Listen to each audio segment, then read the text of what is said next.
Good afternoon, everyone. It's a great pleasure to welcome you to the release of ICRIER's report on gender mainstreaming at India's land port. For most people in this room, this topic needs no elaboration. But for some, and especially there are many people also online, it may. So let me begin by explaining why we at ICRIER are so focused on this particular topic. Until recently, it was fairly common to look at gender-related issues through a social or cultural lens rather than as an economic challenge or an opportunity. That's because macroeconomic goals such as growth, inflation, international trade, public finances didn't seem to be affected by gender outcomes. In fact, India's economic performance over the past 3 decades has been remarkable by global standard, despite mixed performance on gender-related issues. But several trends are underway in the Indian economy that are likely to catapult gender to an economic imperative over the next few years.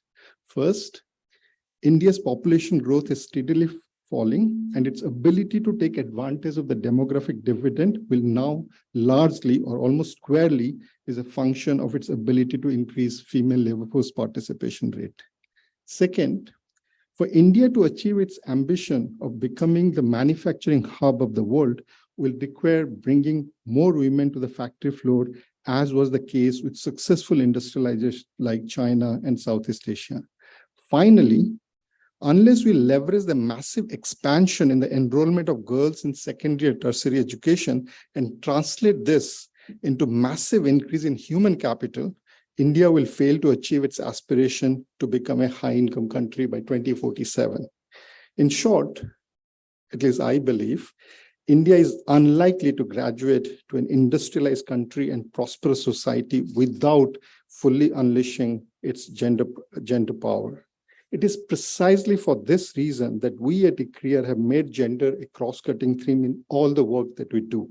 The objective of the gender and trade reforms at ICRIER are the following: to generate evidence-based knowledge and research on issues relating to gender and trade, to contribute to an informed understanding of the need for gender mainstreaming in trade and national development policies, to amplify the voice and impact of women shareholders' perspective in the national, regional, and global policy setting, to assist government to integrate gender into the enabling ecosystem for trade, and finally, to facilitate capacity building for women entrepreneurs and government officials.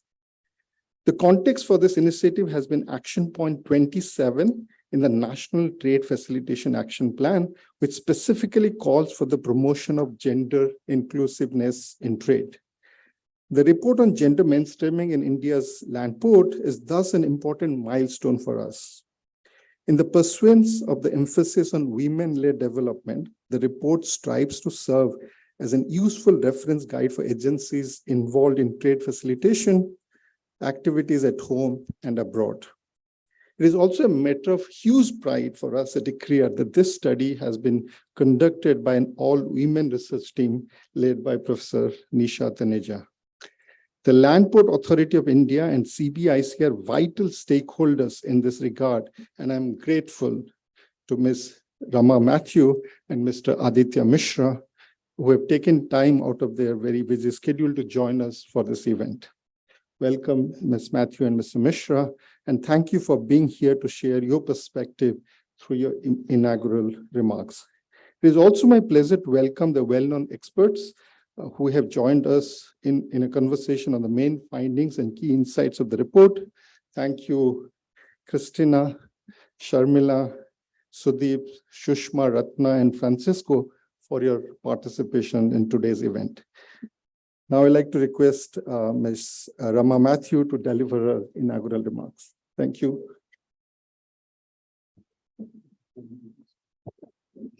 It's a matter of great privilege to us that we have with us Ms. Rama Mathew from CBIC, which is the Central Board of Indirect Taxes and Customs. today. As you're all aware, Deepak mentioned the National Trade Facilitation Committee and the National Trade Facilitation Action Plan, which has included Action Point 27 on gender inclusiveness in trade. So but it's really the CBIC which coordinates and leads the NTFAP and the NTFC. That is the most important stakeholder. So it was really wonderful for us to know that Ms. Rama Matthew was able to join us today and share her perspectives on this theme. Ms. Matthew is currently serving as member and special secretary to the Government of India and the CBIC. She's an officer of the 1988 batch of the IC and CES service. Before joining as member and special secretary to the Government of India and CBIC, she was holding the substantive charge of PR Chief Commissioner, Kolkata Zone, with jurisdiction over the states of West Bengal, Sikkim, and Andaman and Nicobar Islands, and also additional charge of Guwahati zone. So in fact, Ms. Matthew is quite sort of well aware of the functioning of the customs organization in the Northeast region of India, where most of our land ports are located and are also in the process of being developed. So thank you, Ms. Matthews, for being with us here today. Ms. Matthews is also an honors graduate from Delhi University. So may I invite you, Ms. Matthews, to deliver your inaugural address.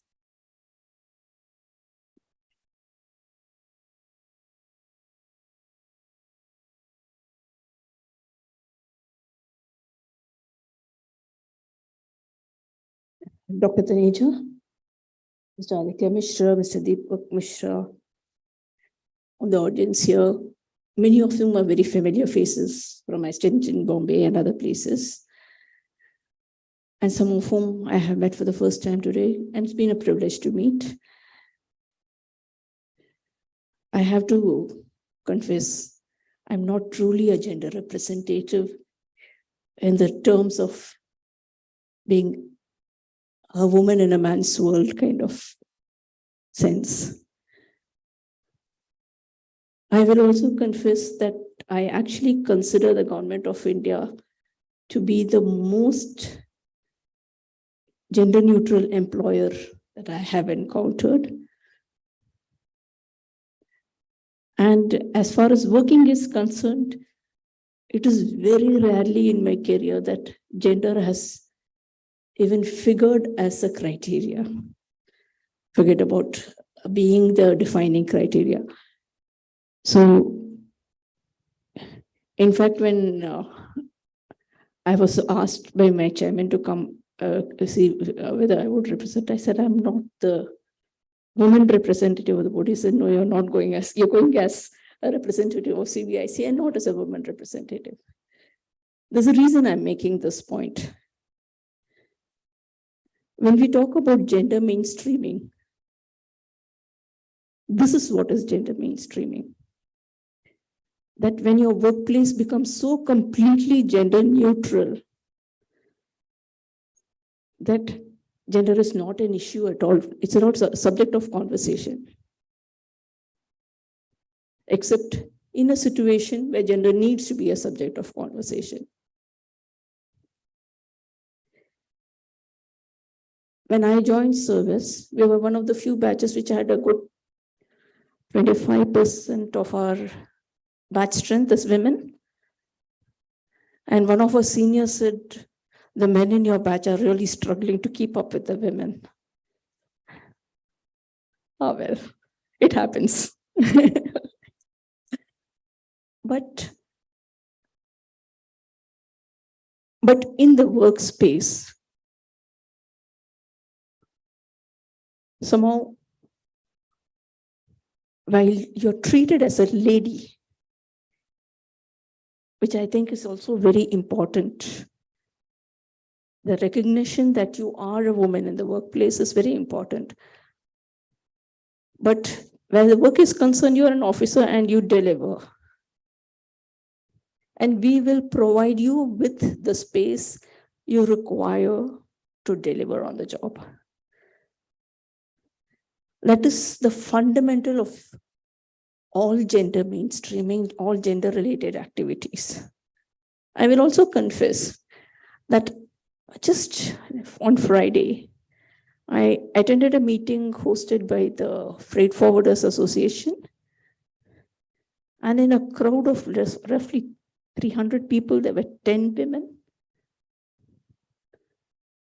including me. Now that, I think, is a journey which everybody needs to traverse. And if you talk to those gentlemen about gender, the reaction which you get is essentially that we don't have we cannot coddle to provide the space. Nobody's looking for coddling. That is such a disrespectful term, in my opinion. You are required to treat all your people as human beings. That is all that is required. And when we talk about land ports,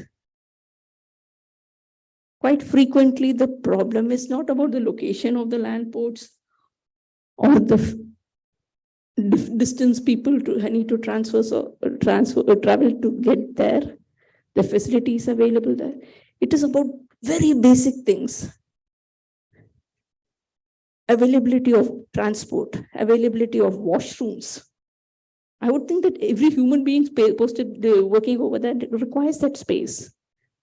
And we have had women working on inland customs stations across the country who have actually had to fight for the space and make sure it is set up.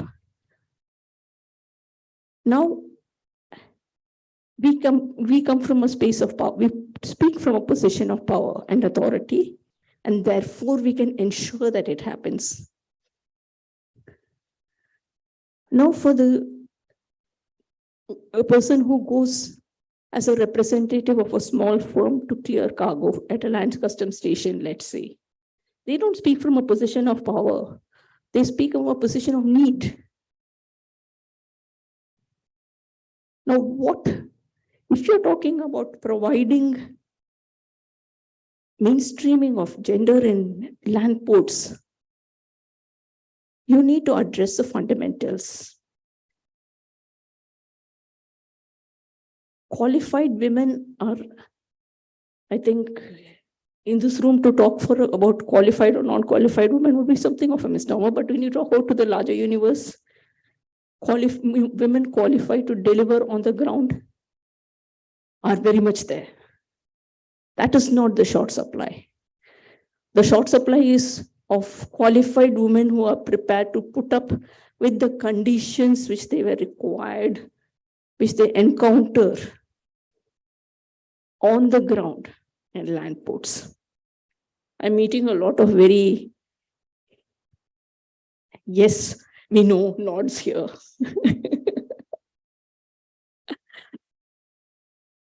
It has changed. From the time I joined service, conditions have changed. I'll also say that. Recently, I had gone to Atari, that's on the Amritsar border. Conditions have changed dramatically, but it is still a tough call. I would look at it like this. Would I put a young lady I know through the grind for delivery when there are much better places and much better spaces she can work in? And generally speaking, the answer would be, is it really that great a need for the person who's going there, not for the person who has to deliver? The need for delivery on the ground is very much there. The question would be, would I really subject somebody to that? Now, as an organization, CBIC has actually reached out to all our trade organizations, the trade organizations we deal with, to talk about gender in the workspace. So we don't make it a quota. Again, I think quotas are disrespectful. because it means that without the quota, the woman would not be there. Therefore, I do not approve of quotas. What we do look at is there somebody who has the voice, who can speak what you need to speak and still represent gender? Now, I got a little bit of data. So in 2020, we started this exercise. This is the report for 2020-23. In 2020, we had actually started this exercise where we reached out to all the trade organizations and spoke to them about gender representation. And not more so much about gender representation as about gender mainstreaming, as you call it. Make it comfortable for women to be there in that space, to make the contribution they can make and they need to make. To be very honest with you, urban women do not, unless they go to those spaces, actually see what is lacking. We take a lot for granted. Let me tell you a story. When during the course of our training, we went to the small town called Devas near Indore. There was this very small, the ground level office, which you call a range, was over there. The interesting thing over there was not the lack of space for women. In those days, the factories, the large factories provided an office space because they were required to legally mandated to do so. So they were given a room with some very bare minimum facilities. So since we were a fairly large group of women, we asked them where's the nearest washroom, as usual. And we were pointed to the nearest girls' school, which is just across the wall. And we look at those men and ask them, what about you guys? They said, we wait for school to get over to use those same facilities. So when we talk about, no, none of us would even think about something like that. No, those poor guys working over there would actually wait for school to get over at around 1:30 before they had access to proper washroom facilities. That is ridiculous. And when we went back to the headquarters, to which we were attached as a part of our training, when we said this, and the gentleman over there says, but nobody ever told us. Does somebody actually have to tell you this? Basic question. When we talk about mainstreaming, this is a question we need to ask. Does somebody actually have to tell you this?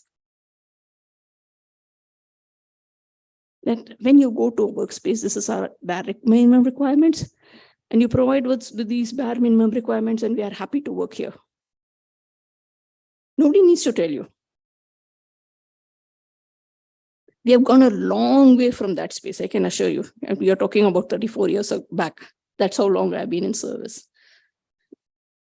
But in 34 years, we have gone a long way from that space. But the fact remains that the underlying principle should always be in gender mainstreaming. We have mainstreaming, we have mainstream gender, when the question becomes, does somebody really have to tell you this? That is a fundamental underlying question. This should have occurred to you any which way. Now, when we talk to the trade organizations, instant reaction. I'll give you one guess. But we are gender friendly. Nobody asked you if you're gender friendly. We are asking whether you mainstream gender so that there is more than adequate representative front end. The visibility is there. to the people over here, it would be a very strange question because you are conscious, therefore you are here. You need to address these issues to actually the people who are not here because they are so sublimely unconscious of the fact that they are unconscious and unaware. Any meeting you go, if you have 2 women in the room full of men, you're supposedly doing a great job. And occasionally when the roles get reversed, I can assure you that the men are most uncomfortable. There have been occasions in our board when the roles have been reversed, and we have seen exactly how uncomfortable they are. So part of the change which has happened over here is the law itself now mandates that women have to be, you do need women representation in boards of companies, in public fora, where women entrepreneurship is encouraged, where funding is released specifically to women-headed organizations and female entrepreneurs, where you have specific provisions for female representation in trade bodies, which represent the industry as a whole, not a particular organization in the industry. We also have changed the way we function in that we have gone online with a lot of our functions. So gender neutrality automatically gets mainstreamed when you don't have to physically engage outside your workspace. You can do it online. Then your actual physical location becomes irrelevant. Your gender becomes irrelevant. No separate facilities need to be provided. It has seen a quantum jump. It has led to a quantum jump in certain workspaces, women representation in workspaces. We, as an organization, are also engaging with the World Bank on the subject of gender equality and trade under the World Bank Technical Assistance Program to implement gender-informed policy to grow female workforce participation.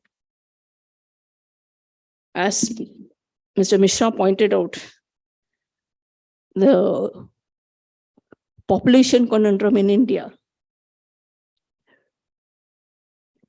and the growth of higher education, the women participation in higher education in India. You are now in a space where unless you mainstream gender in your workspace, you will actually lose out. So we are seeing it at the ground level in our various trade engagements, when we see an increasing level of women participation. From a space when, frankly speaking, in most of those meetings, I used to be the only woman in the room. Now you have roughly between 10 and 15% female participation, which I think is a pretty good jump in the last 10 years, I would say. And the bigger, shall I say, the bigger indicator is during the last International Trade Fair that was held in November 22. Out of 205 MSMEs in the trade fair, 74% were women-led. I think that is a brilliant indicator of where we are headed.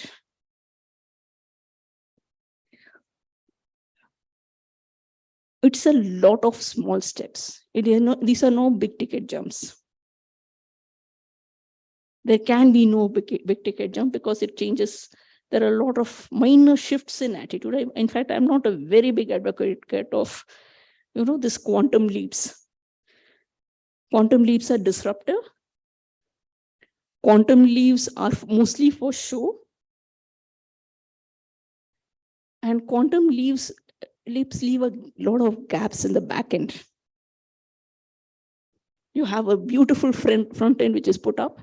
And just behind that, if you look, you'll find that nothing has changed. Whereas regular incremental steps are much more effective and are much deeper, because you are pushing it from bottom up and top down simultaneously, those incremental steps. It cannot happen otherwise. Now, thanks to all this, now let me do a little blub for the Indian government.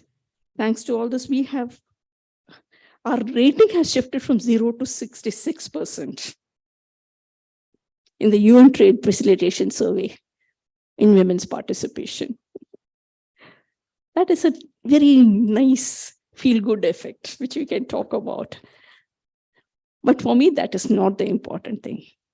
For me, the important thing is that we are actually having this conversation.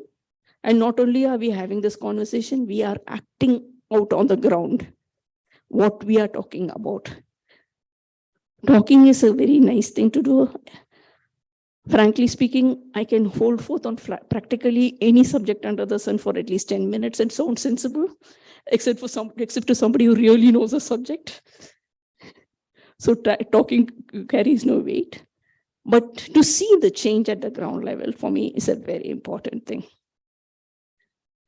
And I have to tell my colleague here that the facilities they have put up in Atari and in Petropol particularly, amazing. And what they have done is thought completely differently and made it possible for all work to happen in so much better a fashion and so much more smoothly. And I think that is the best thing which can happen. Thank you.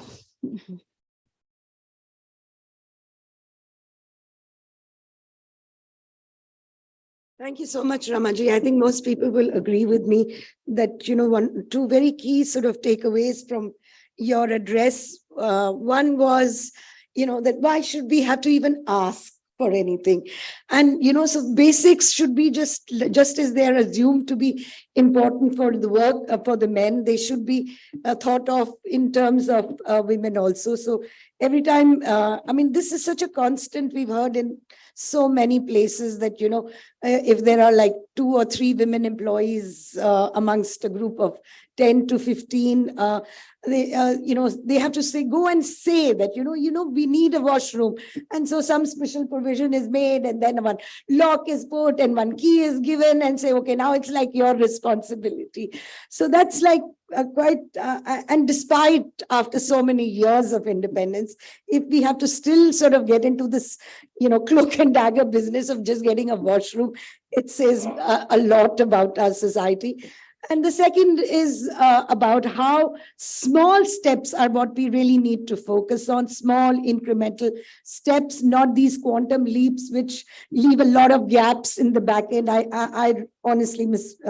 Matthew, I love that phrase. So I think that's a very important takeaway in terms of gender mainstreaming as we talk about.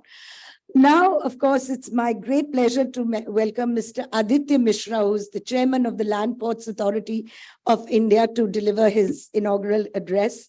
Mr. Mishra is well known amongst this audience over here. But for those who might want to know a little bit more about him, Mr. Mishra has been in the Land Ports Authority of India as chairman for since December 2019. He's an IPS officer of the 1989 batch of Uttar Pradesh cadre, and he served in UP and the Border Security Force and the Service Selection Board with the Government of India during the course of his distinguished career. Mr. Mishra holds also a postgraduate degree in economics from the Delhi School of economics. But from our point of view, we have to share with you, and it's something that we have also acknowledged in our report, that really this whole report, this whole study would have been unimaginable to us if it wasn't for Mr. Mishra's very gracious and patient hearing of our very initial thoughts about gender mainstreaming and land ports. And, he's the one who suggested that let's do a stakeholder consultation come webinar and see what others also think about it. And that was really the beginning of our journey.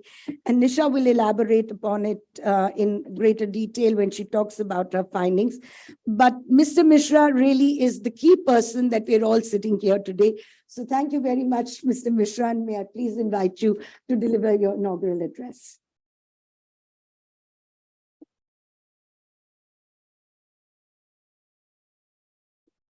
Thank you. Thank you for the very kind words. I don't know if I deserve that, but thank you. Good evening once again. And even though the study has been carried out by ICRIER, but I think we are the main beneficiary. So I must thank you personally, all of you, for being here and sparing your time today. A little bit about land ports, because that's the area which is also a little confusing for some of us, as much as the other part, which is gender mainstreaming. Land ports is a relatively new concept after the Kargil war, when India kind of people sat back to decide and look further at the security infrastructure of the country. This was thought that all the transit points on the land borders of India, which is about 15,000 kilometers, and approximately about 90 active transit points with our 7 neighbors. So it was thought that let's reinforce them simultaneously as we kind of strengthen the non-transit points. So the rest of the border should be secured so that nobody is able to move through them, whereas the transit point should be facilitated so that people find it more convenient to move through them. And that's how this concept of integrated checkposts came about in, I think, around 2002, 2003, then when they started discussing it. So along the way, when they started making ICPs, they thought that let's create a body which will not only put it in place, but also manage it. And that's how the Land Ports Authority came about in 2012. And slowly we have moved on from a nomenclature of ICP, which is integrated checkposts, to something called land ports, which is a hybrid of seaports and airports. So that's the basic concept of land port in the context of our country.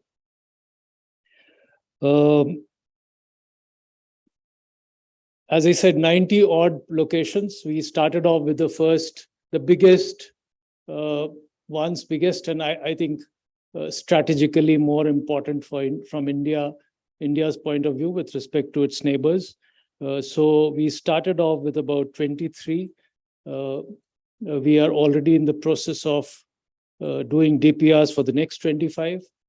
And there is a strong thinking in the government that we should ASAP take over all these locations and at least start managing them, reorganizing them before we actually get into the process of building the right kind of infrastructure, because that takes a little time. So with the 23 that we had targeted in the beginning, I think 11 are now functional.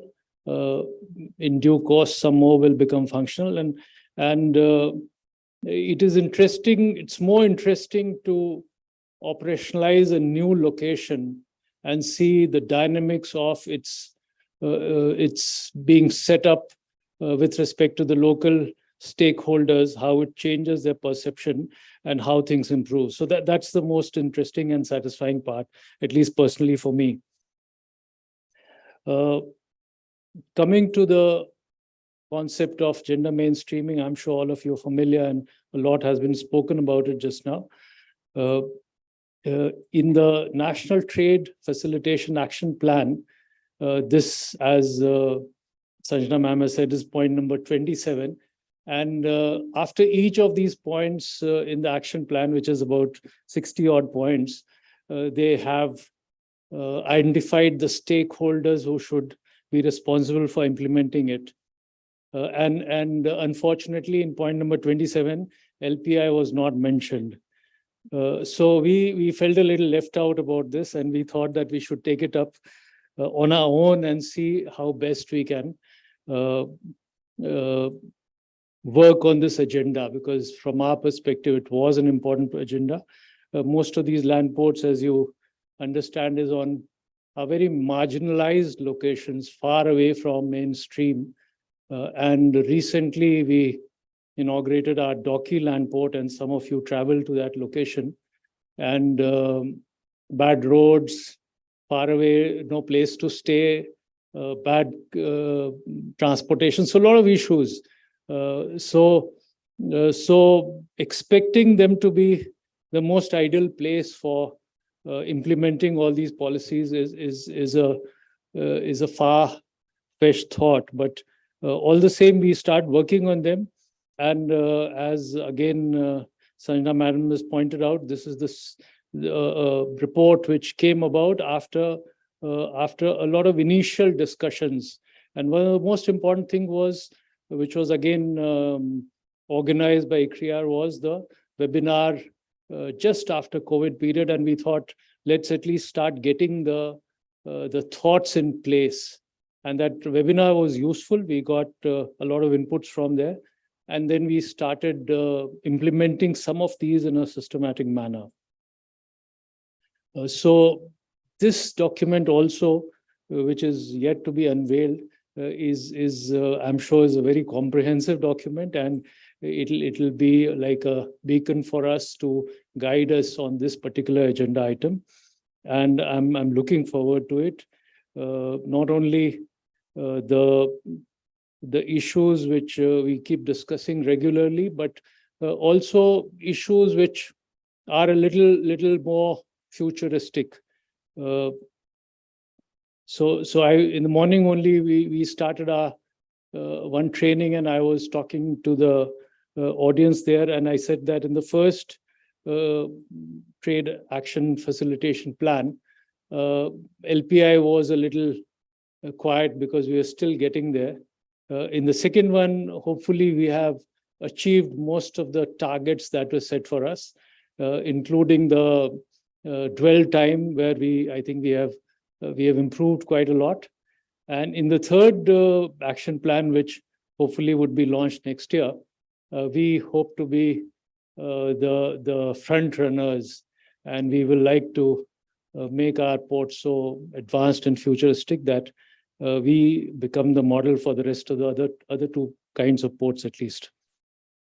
So one of the things I think is digitization, and that has again been mentioned just now by Ma'am Matthew, that digitization is an important aspect. And once we digitize, then who's sitting behind the chair becomes immaterial, and that's a big leveler. So digitization we are focusing on, and we have already started our process of digitizing all the land ports, and as far as possible, all the activities, with the purpose of integrating it well with the other systems that are coming up in the country for logistics. And the second part that also we are looking at very, very, I would say, in a determined and definitive way is mechanization, because that's another aspect, at least on these ports, where which creates differentiates on the basis of physical strength. So mechanization, first important thing we are doing at Petropol, where we do a lot of transshipment, because on the land borders it's mostly bulk cargo. It's not containerized. Very small, minuscule amount of cargo is containerized. So a bulk cargo does need shifting from transshipment from the Indian trucks to the foreign trucks and vice versa.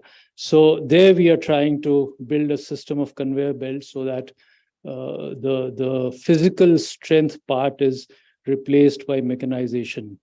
So these two aspects we are focusing on, and hopefully in the coming few months, that will also act as a neutral factor, neutralizing the effect of gender difference. Other than that, of course, a lot of steps LPI is trying to take, and some of the things have been mentioned. In the document, I think while it was being done, we were about to implement the Doki Land Port, and there we were very sensitive to the community, the local community, picking them up, selecting them, training them to handle most of the activities of the land port. We give a lot of importance to the local population, and I'm sure to a large extent our working at Doki Land Port is now very, very gender neutral. Other than this, as you all know, land ports are not only points of trade, but also points of travel and transit. There again, we try to create facilities and so that the place is welcoming to all genders. And as we progress on this path, I'm sure we'll be looking forward to this document. We have already held some initial discussions with World Bank to create a toolkit kind of thing for us for the gender mainstreaming, so that whenever we start a new land port, we start with a environment which is positive to all the genders.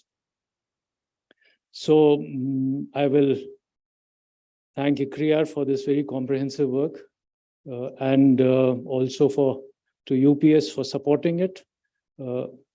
And I'm sure we are looking forward to this document, and I'm sure that in the coming months we'll make our best effort to implement it in word and spirit, so that land ports become, I would say, become model for other ports as far as this issue is concerned. Thank you very much.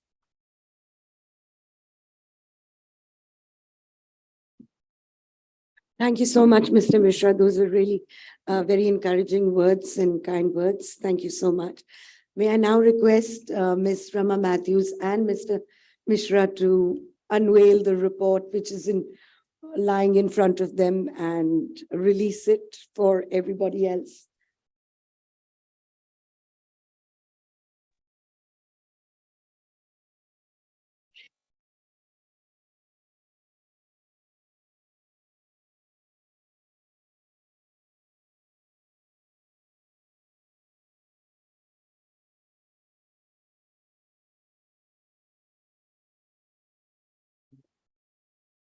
Thank you so much. Our colleague, Professor Nisha Taneja, who led this study, is now going to share some of the main findings and key insights from the report.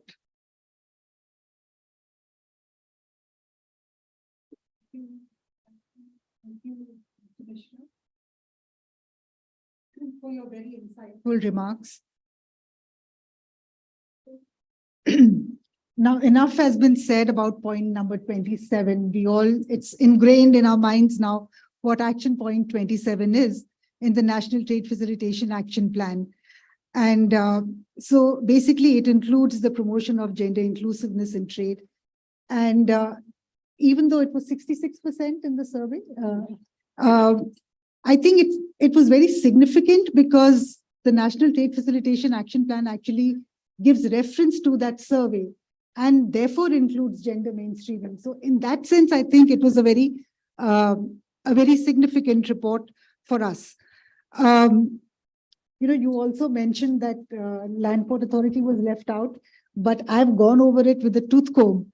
And there is also in the stakeholder thing, it says any other volunteers. So, yes. And when we saw that, we felt it was very important to take this issue to different stakeholders. And it was very important to socialize this amongst various stakeholders so that they could take this forward. Now, also this point number 27 has a much larger significance than meets the eye.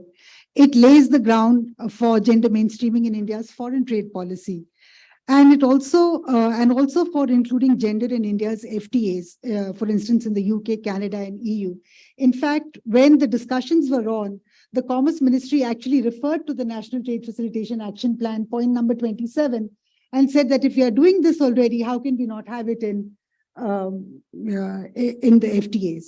And because it was coming in the FTAs, now the foreign trade policy has missed out on it, but they recognize that it needs to be included. So that's how important it is. It also dovetails with the focus on gender equality in WTO's 12th Ministerial Conference outcome document, to which all WTO members are signatories, and there is a reference and focus on gender equality in the MC12 statement. So basically, this is a top-down approach, and it really sets an example for gender mainstreaming in all economic policy spheres.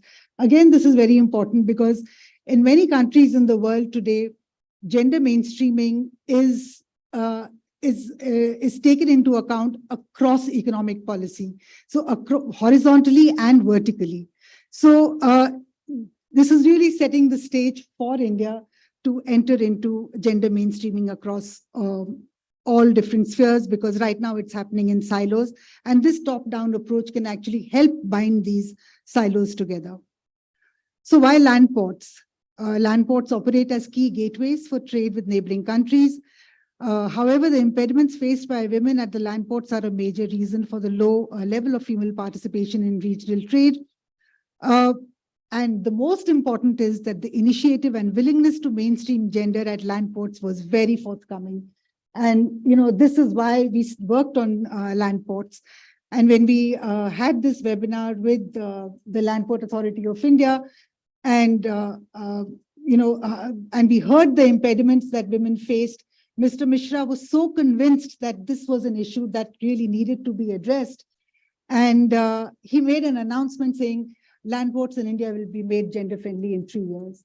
And the Economic Times carried that as a story, saying Chairman, Land Port Authority of India makes this announcement.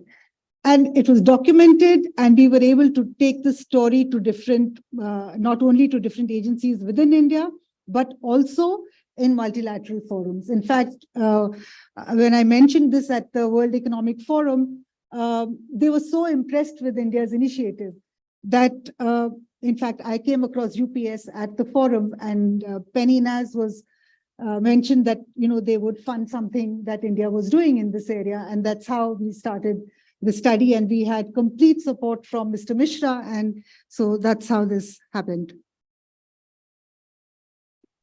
Now,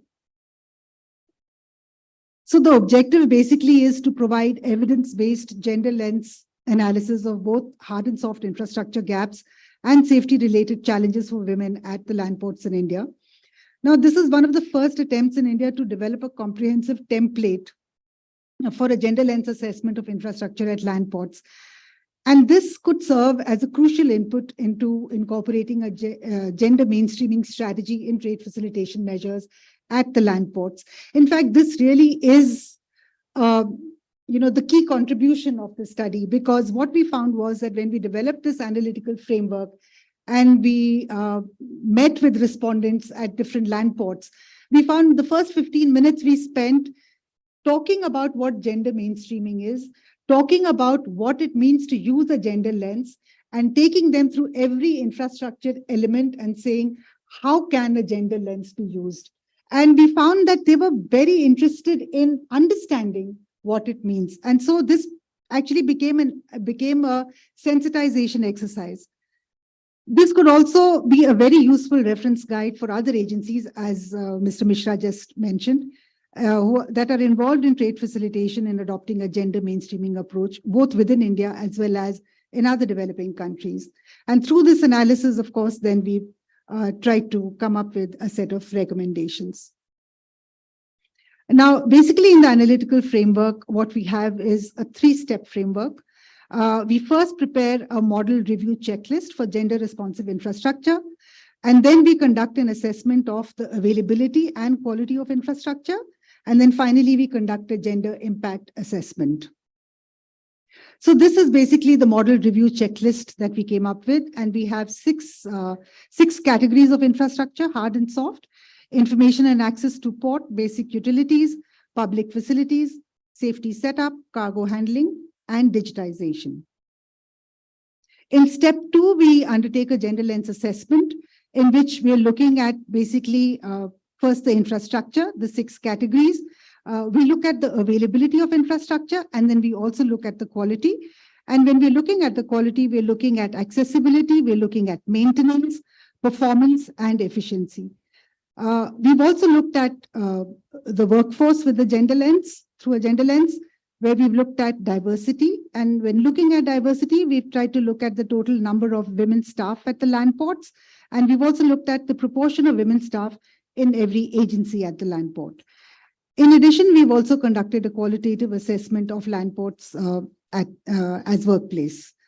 Then in the final stage, we've actually looked at the impact, gender impact, and we've got the type of gender impact, which could be either facilitating or constraining. So if it is facilitating, then it has to be, if it's available and of good quality, it could be gender positive, or it could be gender neutral. So gender positive is something like, if there is a redressal mechanism for sexual harassment, it's a gender positive measure. Gender neutral, if there's a 4-lane highway, it's gender neutral. It would affect both men and women similarly. Then we could have constraining factors, which means that either they are lacking or of poor quality. And here we could have gender intensified constraint, or we could have a gender specific constraint. So when it's a gender intensified constraint, basically we're looking at the impact on, what we're saying is that the impact on women is greater. And if it is gender specific, then we're saying that it specifically affects women. So if it's unhygienic toilets, then it is affecting women more. And then, of course, both of these combine to have to create an impact either on mobility, in the sense that it would impose a mobility constraint, or it could negatively impact well-being, or it could increase the transaction costs, or it could negatively impact safety. Now, in the approach to the study, we selected 12 land ports.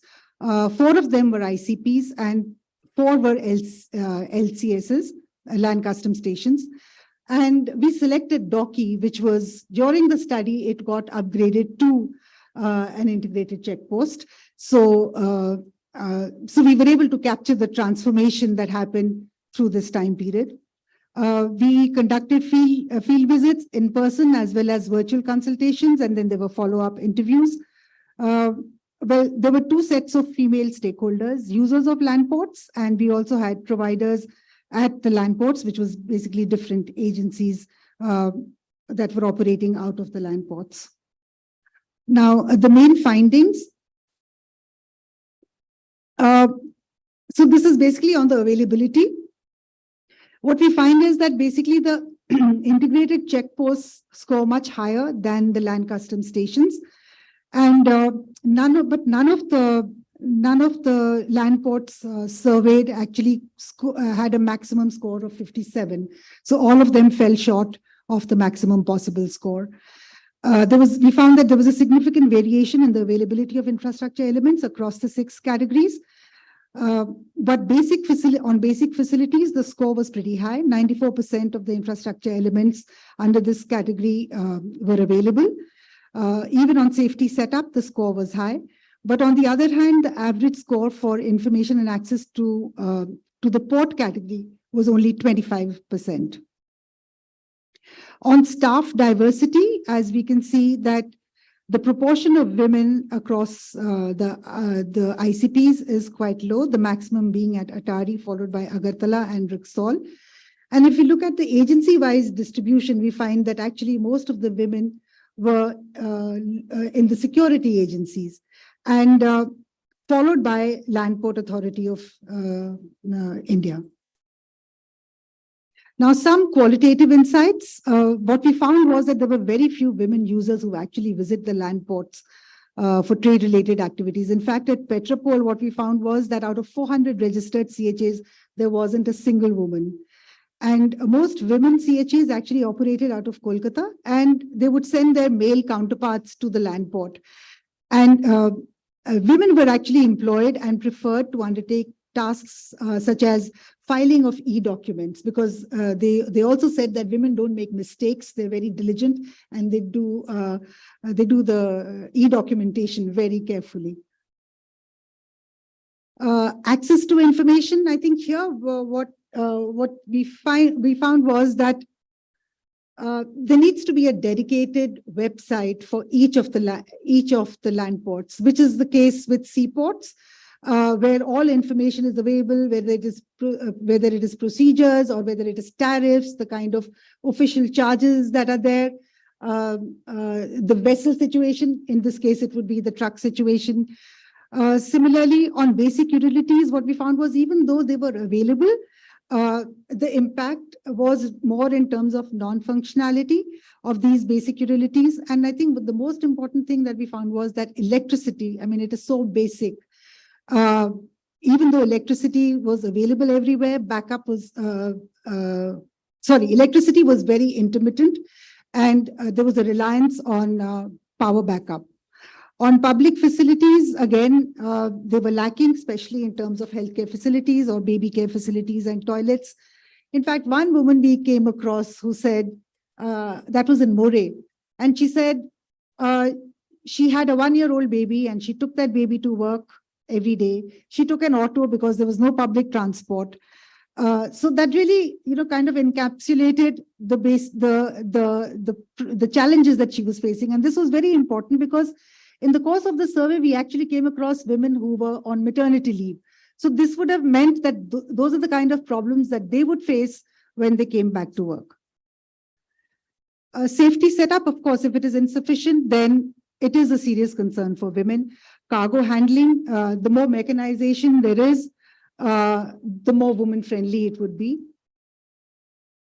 And like Mr. Mishra just said, that there is a major effort going on in mechanizing cargo handling at the airports.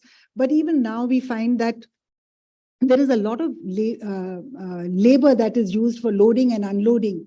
And there are different parties of labor, which, one party does it and then goes away, then another party comes for the same cargo. So these are maybe institutional problems or cultural, I'm not sure, or maybe location specific, but they need to be addressed. Digitization, again, that's a very important part of making a port gender friendly.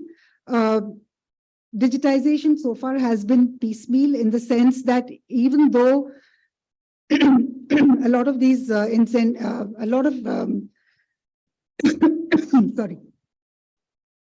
we have a lot of reforms that say that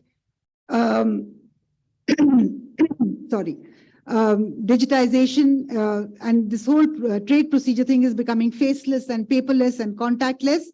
That really isn't happening at the land ports as yet, and that needs to be done. And when digitization is not complete, it leaves room for women to rely more on intermediaries, and it leads to the potential for sexual harassment and extortion. There are some digitization procedures which still need to be undertaken. For instance, e-cargo tracking, e-gate pass, pre-arrival processing. And of course, we know that the land port management system is in its initial stages, and it is going to get implemented soon. But there are also problems that are specific to land ports. For instance, in filing an import general manifest or an export general manifest, there are several trucks on a single manifest. So all of this has to be done manually. And this is very specific to a land port that doesn't happen in a seaport. So the records are digitized, but the process is manual. So these are, so solutions would need to be created for land ports specifically. but it's not all so sad. We came across some very interesting good practices across the land ports. And one of the most interesting ones, and I think path-breaking ones, is on transport facilitation. There is the Suvidha Vehicles Facilitation System that the Land Port Authority has just implemented in collaboration with the West Bengal government. And this basically allows people to book a parking slot, and they know the time at which they can actually cross the border, so they can do it from anywhere. And why it helps women a lot more is that now they can do this sitting anywhere in the country. They don't have to rely on the manual procedure that was there earlier.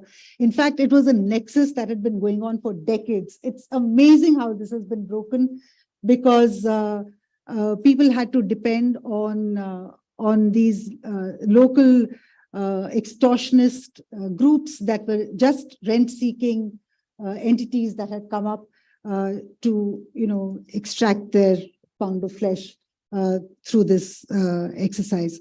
But this was really, this is an example of digitization, and it's also an example of partnership between the Land Port Authority and the West Bengal government.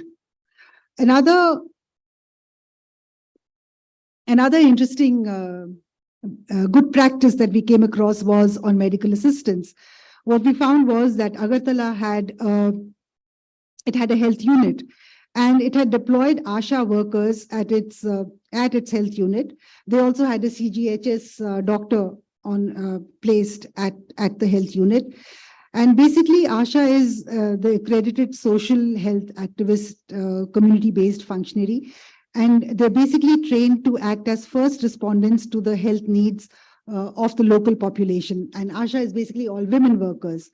Also, in terms of health and hygiene, again, it was ICP Agartala, which is the only one that provides sanitary napkin dispenser. It provides a sanitary napkin dispenser machine in the passenger terminal. So we were very, very surprised to find these. Also at Atari, what we found was that they had set up a complaints committee, which was very much in line with the POSH guidelines. That was also very interesting. And then looking at staff diversity, Mr. Mishra just mentioned that at the newly inaugurated ICP at Dauki, almost 40% of the LPI staff have been proactively recruited from among local women. In fact, this is an exercise which I think a lot of time and effort was spent into going and meeting the right people, encouraging women to actually come forth. It's amazing the kind of effort that the LPAI has put in single-mindedly only to get women to work at the ICP. And it was also, and there was a vision behind it that if it happens in one port, it would get replicated in the other ports as well. And so this is what we have, LCS to ICP at Dauki. The LCS initially, it operated out of a very small building and there was no EDI. And out of the 25 customs superintendents that were there earlier, only 2 were women.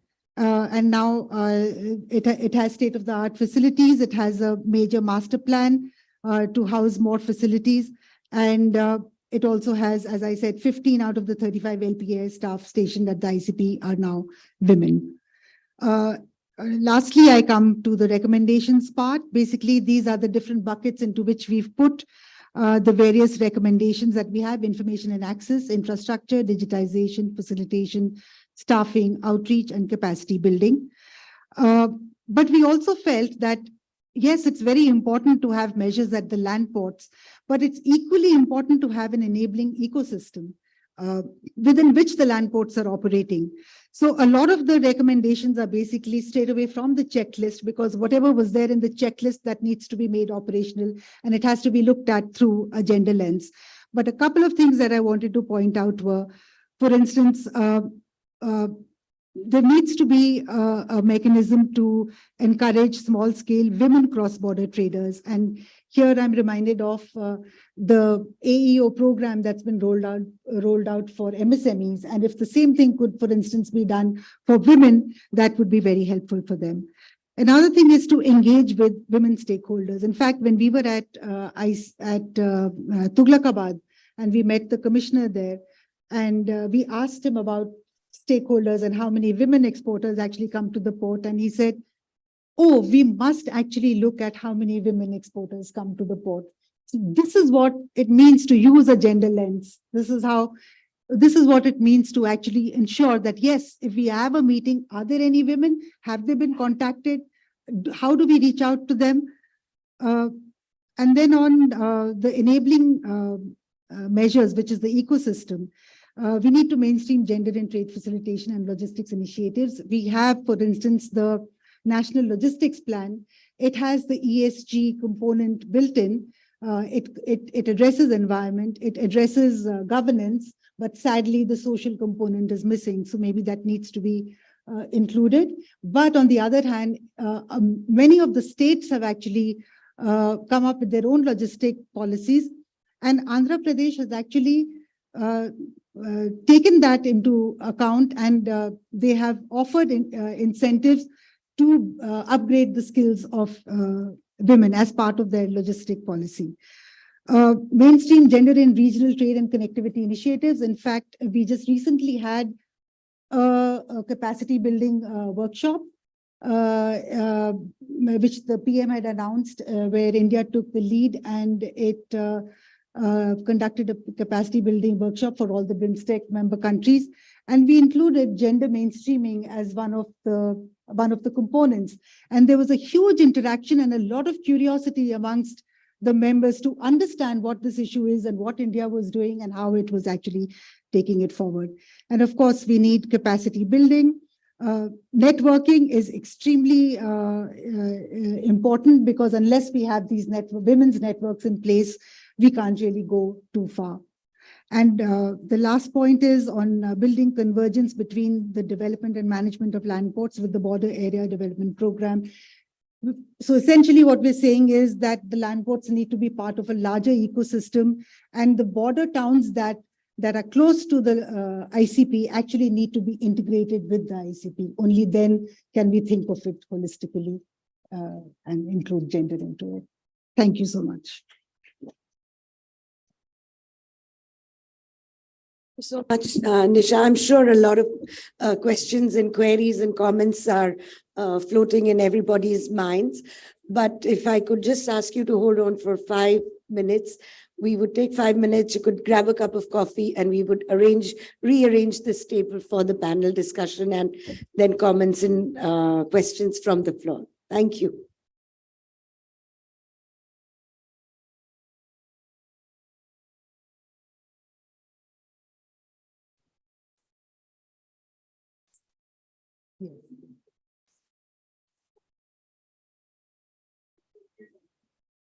Yes.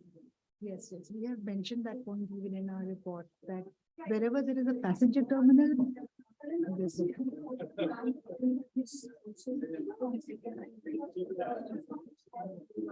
yes.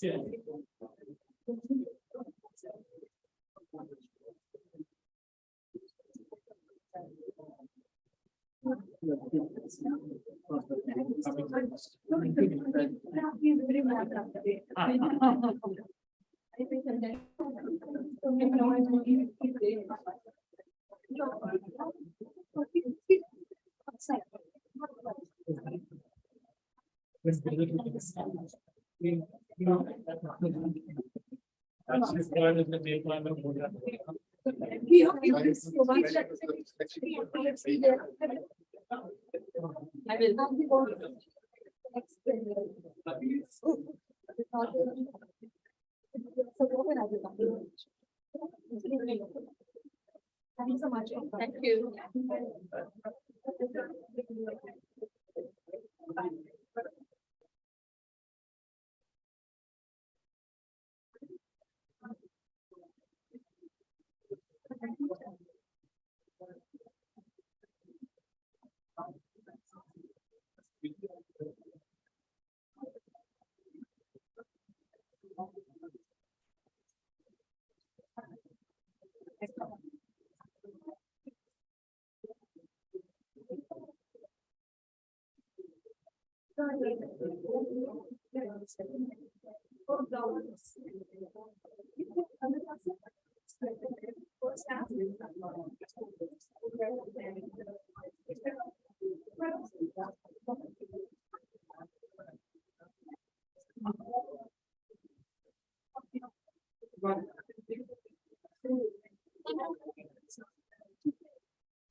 खड़ा रहने दो, अब कहाँ हटाएगा वो?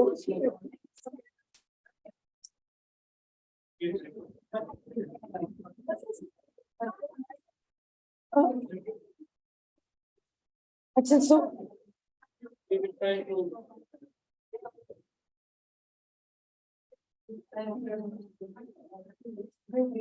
may I please request you to get your coffees back to your tables?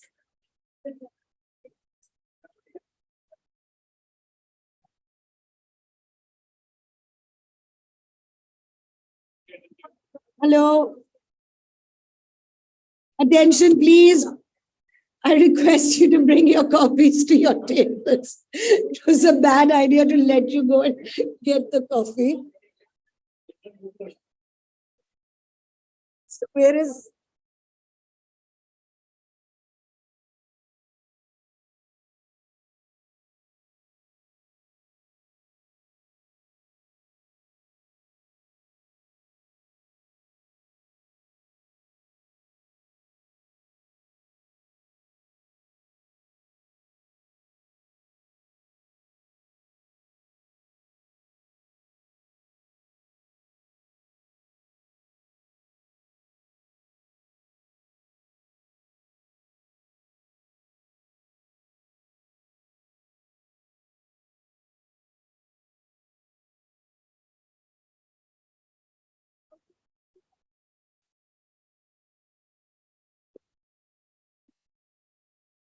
Professor Arpita Mukherjee. Arpita Mukherjee, Professor, we would request you to please lead the way and bring everybody back to their tables.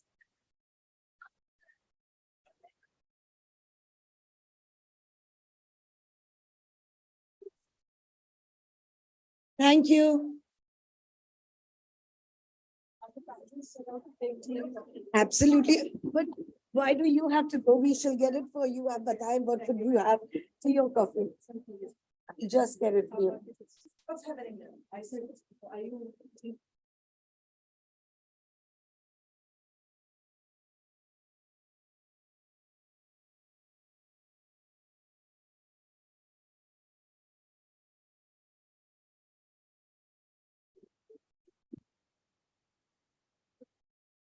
So thank you, Pavani, Sanya. Please, could you all make sure everybody gets back?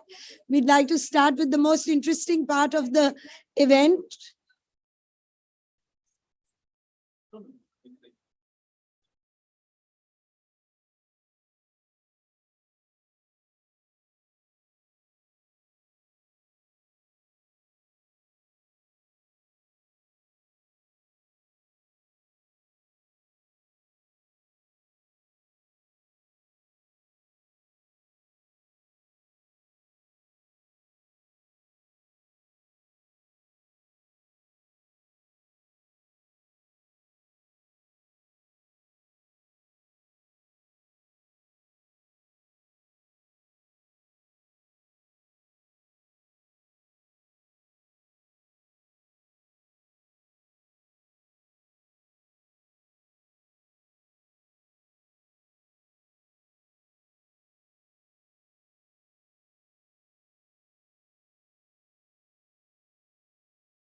So I will, in the interest of time, not go through it and just invite Christina straight away to take over, please. Thank you.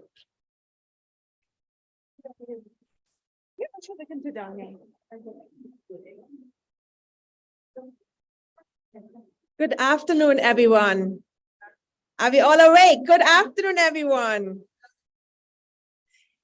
I know I come between the coffee and the food and the conversations, but I tell you, it's going to be a very engaging and exciting conversation today. Thank you, everyone, for being here with us today. And thank you for joining us for this extremely important event, launching the report of gender mainstreaming at India's land ports. We've had a great start to our session. We had fantastic speakers, inspirational speeches have been shown what means gender mainstreaming to our stakeholder here in the room, what can be done better, and where are we today, where do we have to go? So this is going to be a very insightful conversation about some of the lessons learned. And please, you can sit down, you don't have to stand, I need a little bit longer. But first of all, I am thrilled. We have woman power here in full force.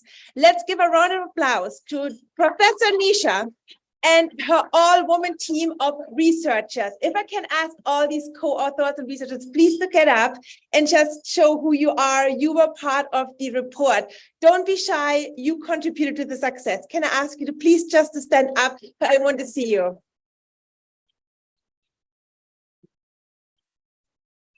You have done phenomenal work, so it has to be recognized, and we're really appreciative of all you did. Thank you.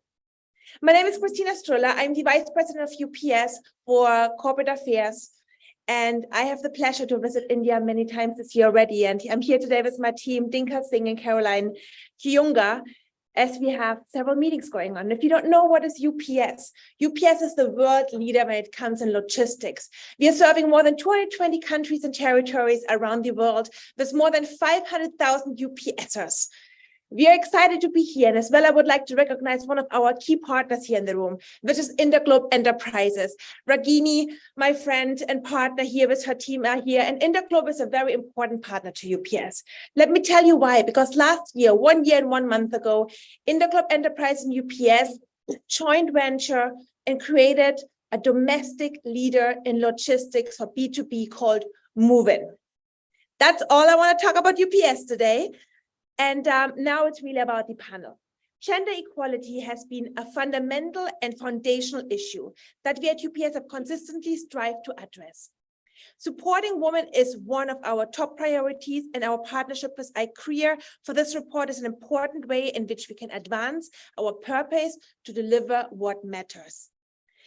A big thank you goes to Professor Nisha and her outstanding team for all the efforts and all the time they have invested to produce such a solid and important report that not only sheds light on the challenges, but as well shares recommendations to overcome the barriers that might hinder women in India to fully take advantage of international trade.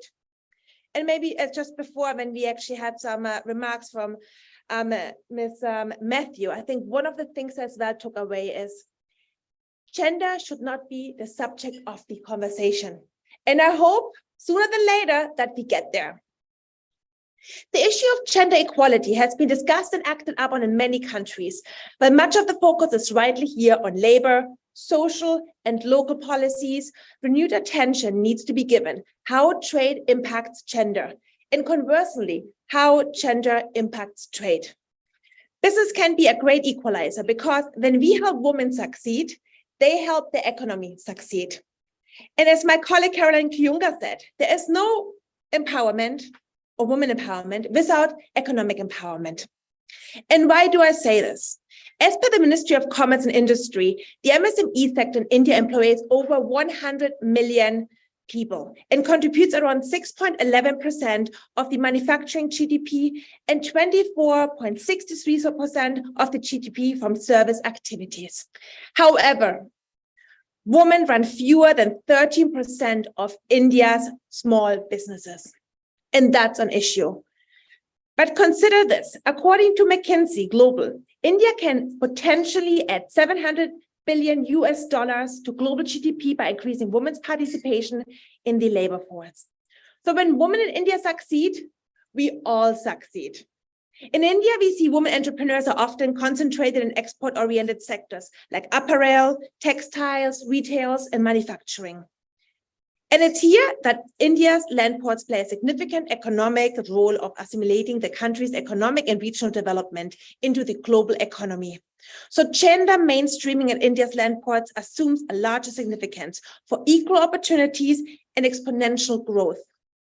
It's extremely encouraging to see the policies and initiatives that the government of India has supported to recognize and encourage women to participate in India's economic growth. As Prime Minister Modi says, we cannot achieve success if 50% of our population being women are locked at home. A major thrust area the government has been to nurture women entrepreneurs through financial support, skilling, and training. Nari Shakti is truly an unstoppable force if we can support the mainstreaming into these key trade gateways. That's also why this report and dialogue is so important for us at UPS. We are committed to supporting the growth of women businesses since 2018, and we have been providing capacity building opportunities, knowledge sharing, and networking opportunities. Some of the things Nisha was just highlighting earlier, how critical those are. And we have funding and advocated for laws and regulations that ensure that as well there are no barriers left when it comes to those for women to thrive, run the businesses, and access global markets. And I'm very happy today that one of my friends, actually, Ms. Sushma, is here with us today because we launched the first Women Exporters India program last year. Actually, we reached out last year, we started this year, and we have now 500 women entrepreneurs being part of this program across India. It's an amazing program that helps us to upskill women, give them the right tools to access global markets. And together, we are working towards a more equitable and sustainable environment for those businesses. And I'm really fortunate to have you here today. So what's also important to consider is that gender mainstreaming is far-reaching imperative that touches knowledge and capacity building, infrastructure safety, personal facilities, professional opportunities, and a seat at the table for women involved in trade. And so let's understand from our outstanding experts here today on the impact of inclusiveness for trade when gender mainstreaming means at India's key land ports and what gender mainstreaming actions should look like. I'm going to join now, and as well we have virtually our guest, Mr. Francesco, who will be talking to us from, where are you, Francesco? Good morning. Can you hear us? Yes, I can. I hope you can hear.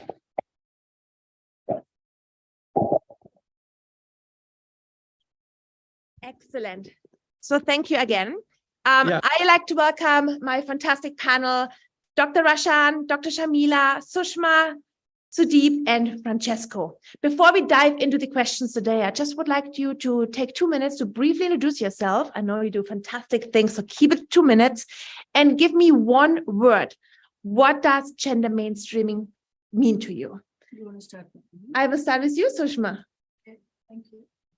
Thank you, Christina. Thank you, Nishaji, and congratulations for this release of this report. Good evening, friends. I am Sushma Morthania. I'm the Director General of India SME Forum. We are a not-for-profit organization by constitution, founded in 2011 May. Since then and now, we have 98,000 direct members across India who are MSMEs.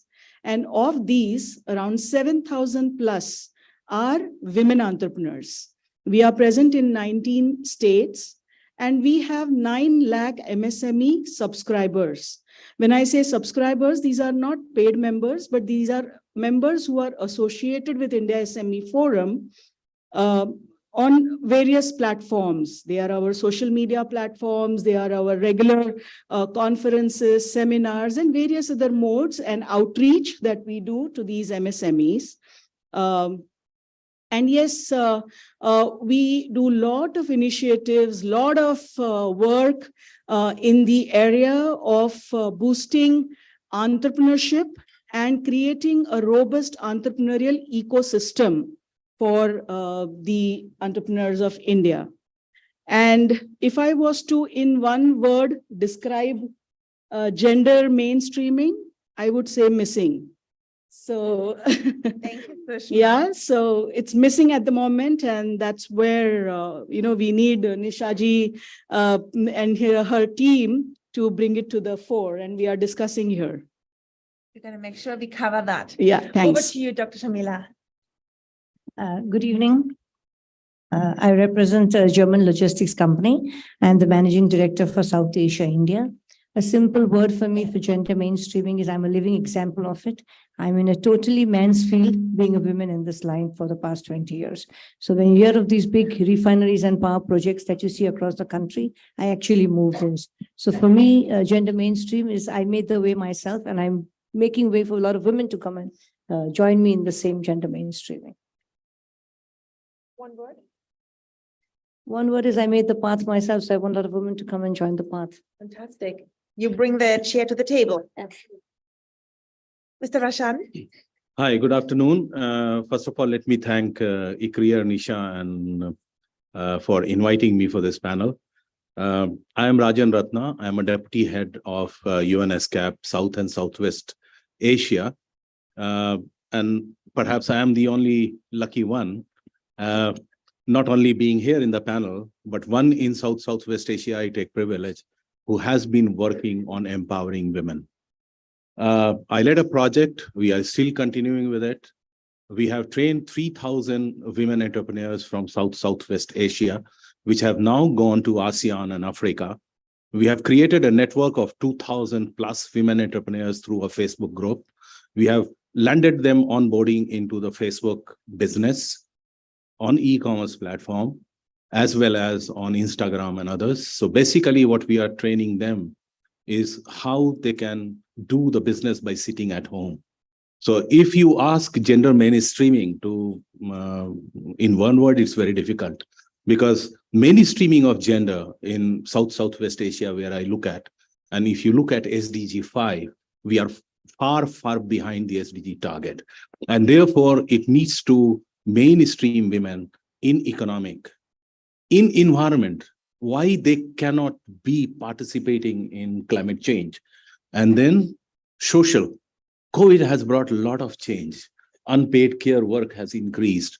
The women has to work more and more for non-paid economy. All these will fall under gender mainstreaming. Thank you. Absolutely. And if it would be easy, then, we at least wouldn't have the conversation anymore longer. So we have to make it easy, Dr. Rashan. Over to our virtual panels. Over to you, Sudeep. Hi, good evening. And first, let me thank Professor Nisha Taneja and her team for taking out this report. I remember the first time they did this webinar, which is still on YouTube. And thereafter, we have been interacting, and then now the report's coming up. So it's a feel-good factor. My name is Sudeep Dey. I am a custom broker. In Calcutta, we have about 350 odd custom brokers. And these 350 odd custom brokers, we have an association which is called the Calcutta Customs House Agents Association, CCHAA, which I'm representing today. And we have 30 such custom brokers association pan-India, which again goes on to form a national apex body, which is called FFAI, Federation of Freight Forwarders Association in India.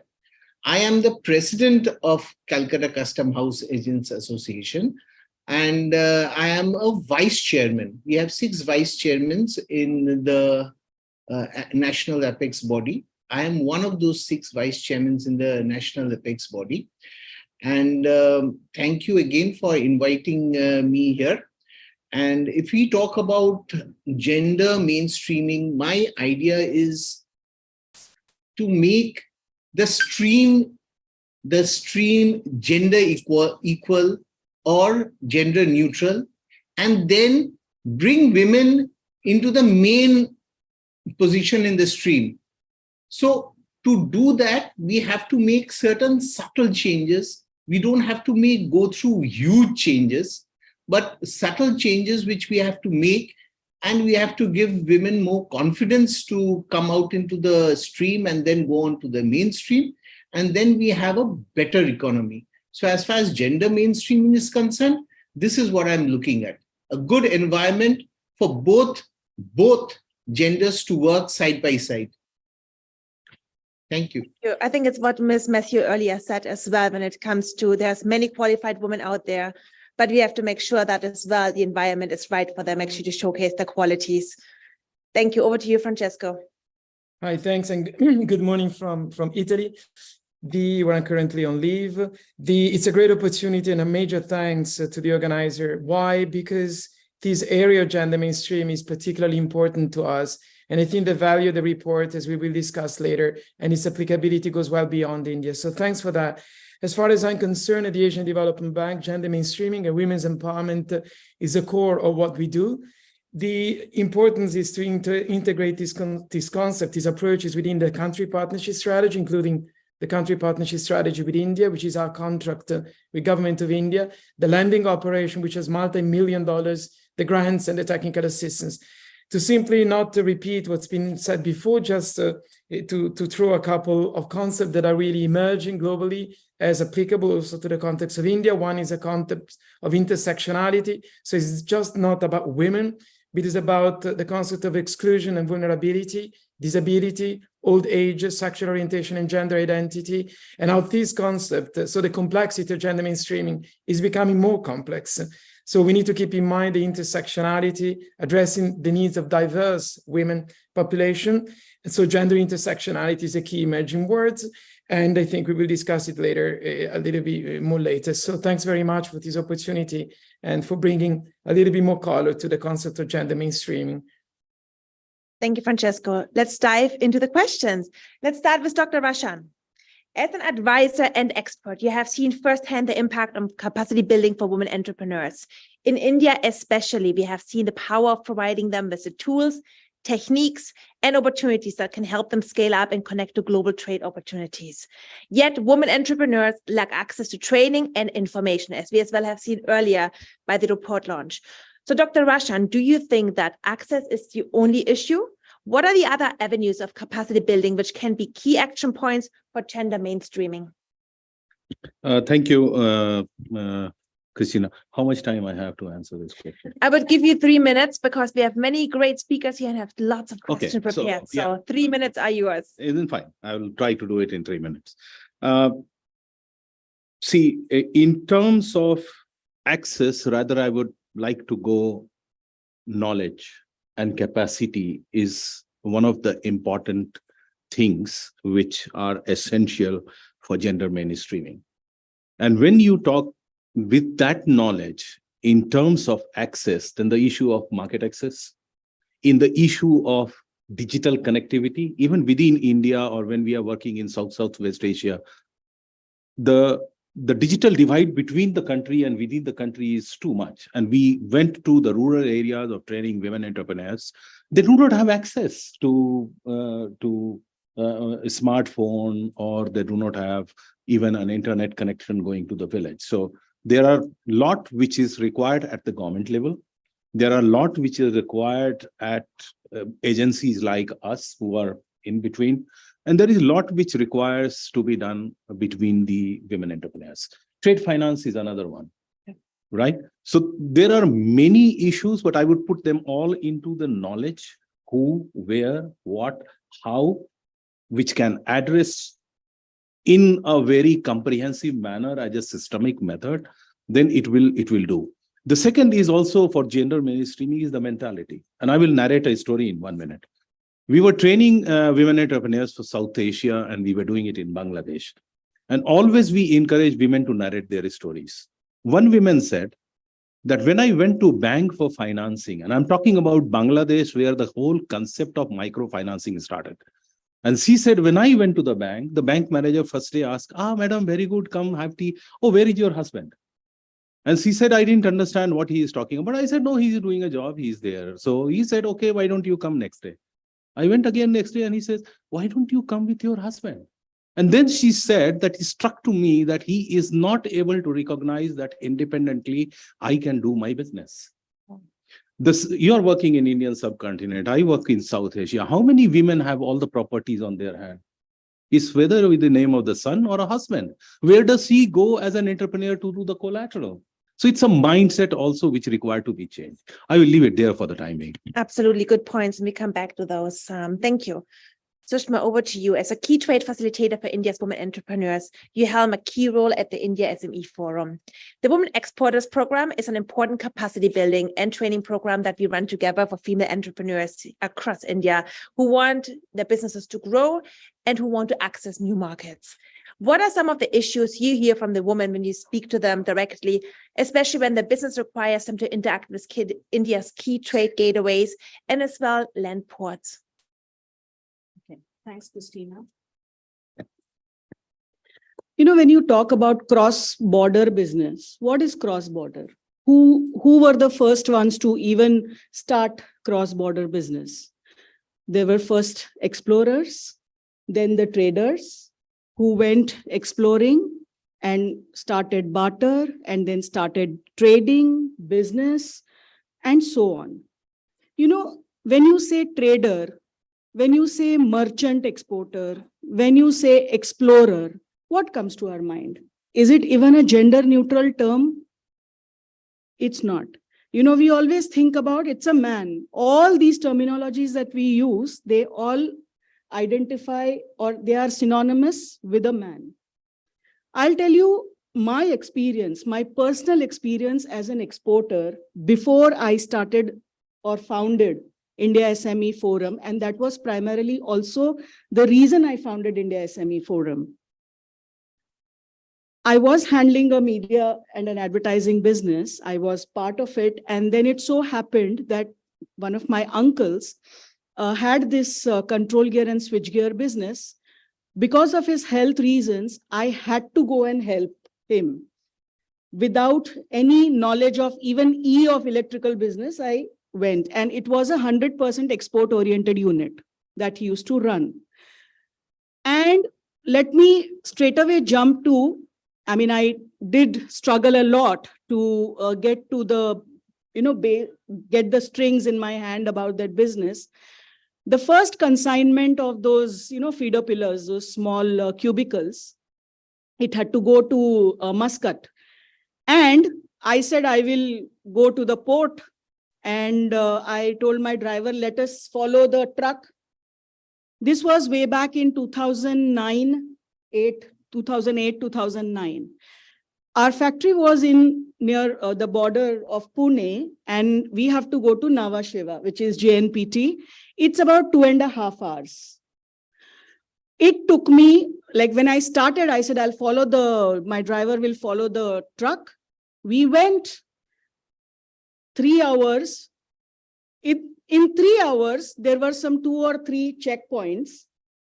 There are now at least there are some utilities and some facilities. There was no bathroom, no toilets. When you reach the JNPT entry point, from there to the actual port, there are no signages. The roads were bad. You don't even know which place you have to go. And it so happened that I actually lost the truck. We didn't know, the driver actually lost the truck. And we had no clue where to follow. And mind you, there was no Google at that time. Okay, we didn't have the maps. So it was so difficult to get in touch. And I thought we will reach there in time. We started at 2 o'clock. I mean, we reached there at about 6.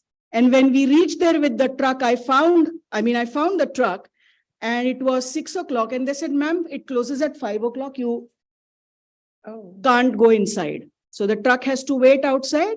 I have to pay the rent for the truck for that day because the material cannot be downloaded. I go back without using the bathroom. Okay. And I go back to Pune. So it's about 6-7 hours. You go back. Next day, he says, come at 10 o'clock. So I go again. I reach somehow. I find out there. And then I am told that you need to take a shipping bill first. You will get a shipping bill. And then the officer will come and examine the contents of your truck. And those things, then they'll be laid on the container. I said, very well. Whole day, I kept on seeing somebody, there was this officer. People used to come. This guy was doing his work. People used to come, stamp something across the table and then stamp it and then go. Then again, some agent would come, stamp and go. And I'm like asking, what's wrong? Why? Can you please finish mine? Can I get the shipping bill? Can I get the ship? He says, wait. And you won't believe, Christina, I was the only woman there in, I don't know how many thousands of men around there, but I was the only woman there. No toilets, no safety, no canteen, no proper roads, nothing absolutely. Okay. What would have happened, God knows. It was at the risk of maybe getting molested or who knows, right? And at the end of the day, I realized that these guys, I asked one of the agents there, I realized that these guys who had other containers, they were coming, they had their own shipping bills, they were stamping, they were putting some money in the drawer, and that guy would sign and these guys would go. It took me a day to figure that out. As a woman, no man had that courage to tell me that, madam, there is some admission fee that you please pay and take this and go. It took me a day to learn that.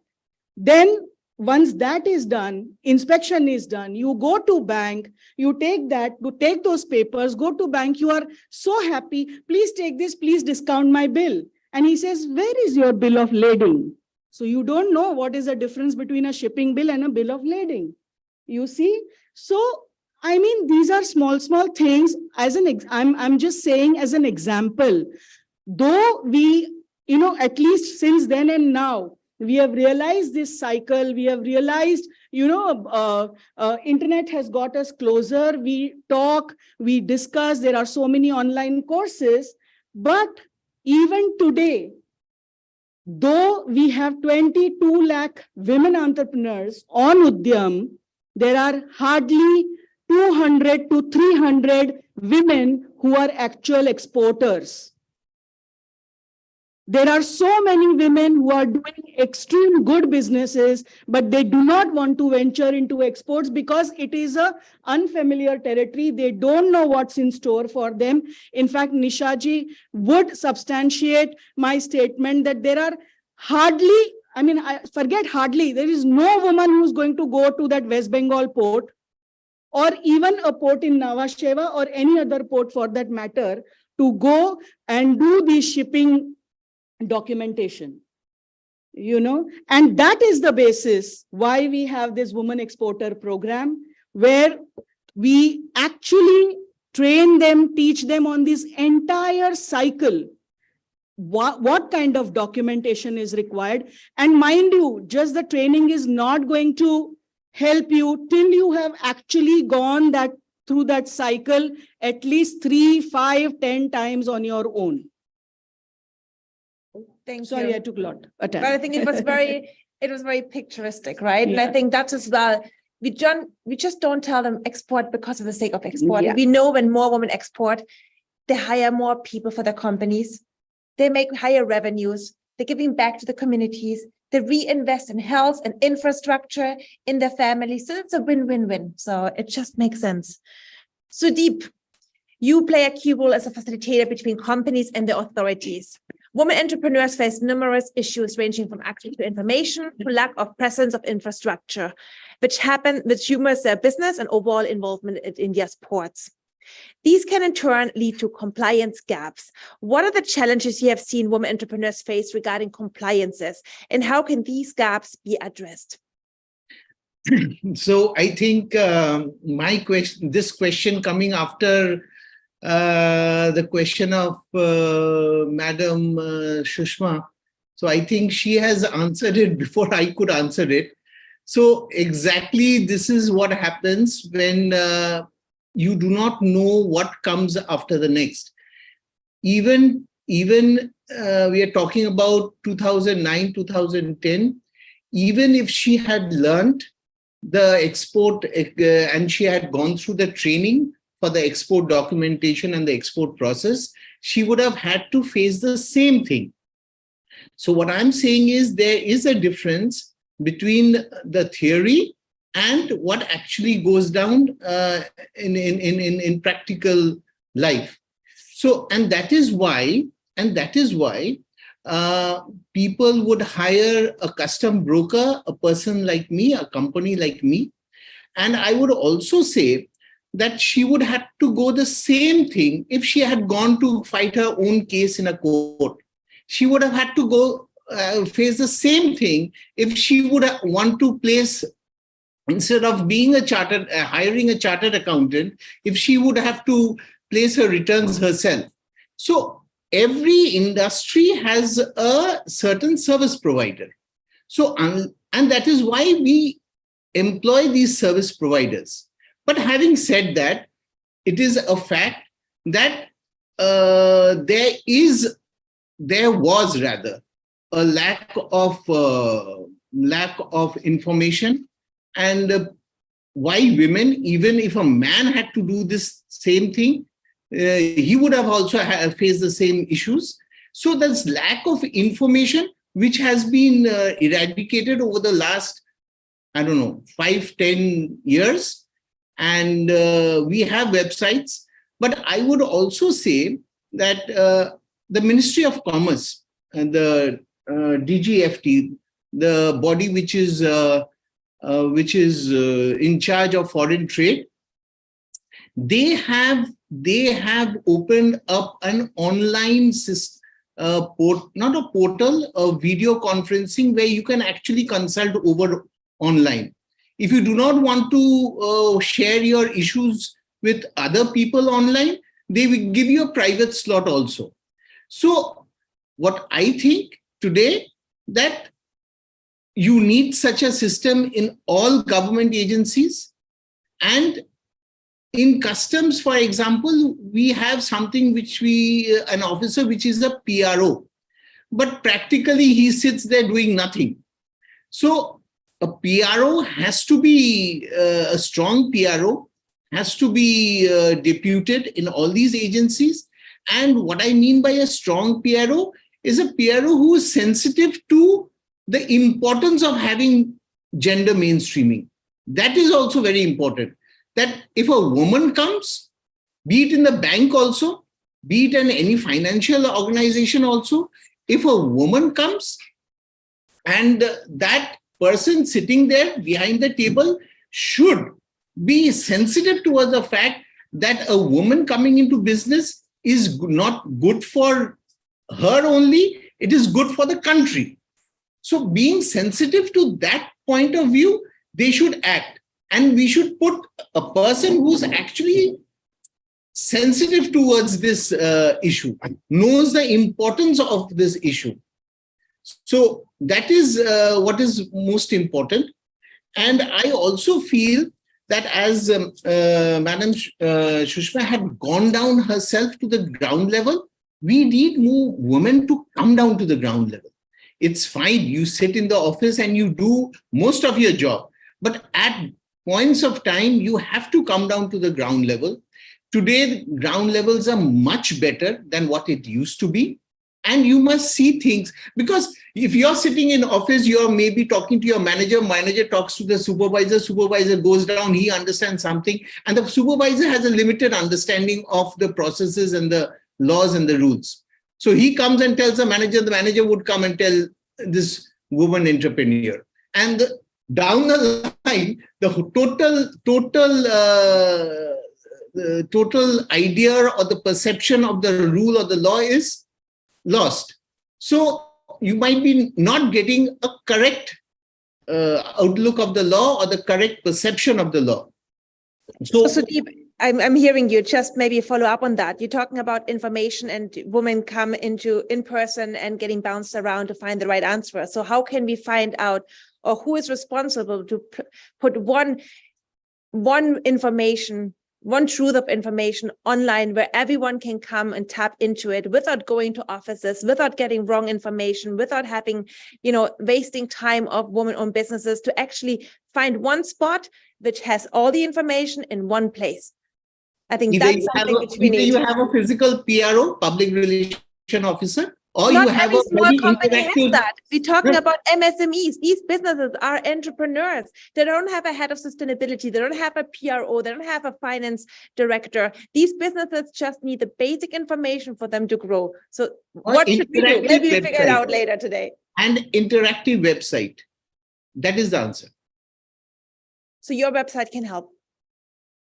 No, I'm talking about a government's website, which would be interactive, which the Ministry of Commerce has introduced very lately. Okay, perfect. So that might be one tool which we can recommend for women-owned businesses. Very much, very much. Thank you. Over to you, Francesco. Support for gender equality and women's empowerment are central to the Sustainable Development Agenda. So can you tell us what are the possible barriers to inclusiveness in India, and how does that impact India's economic growth? Christine, I'm extremely conscious of time, and I think you're running out of it. So just to be very subtle about the 15 minutes. Yeah, no, I'll be very simple. So first of all, gender inequality. We heard about it in terms of the barriers, and independently from different perceptions and views by the speakers and panelists, it remains the core issue to be discussed today. It is a significant barrier to inclusiveness in India and way beyond.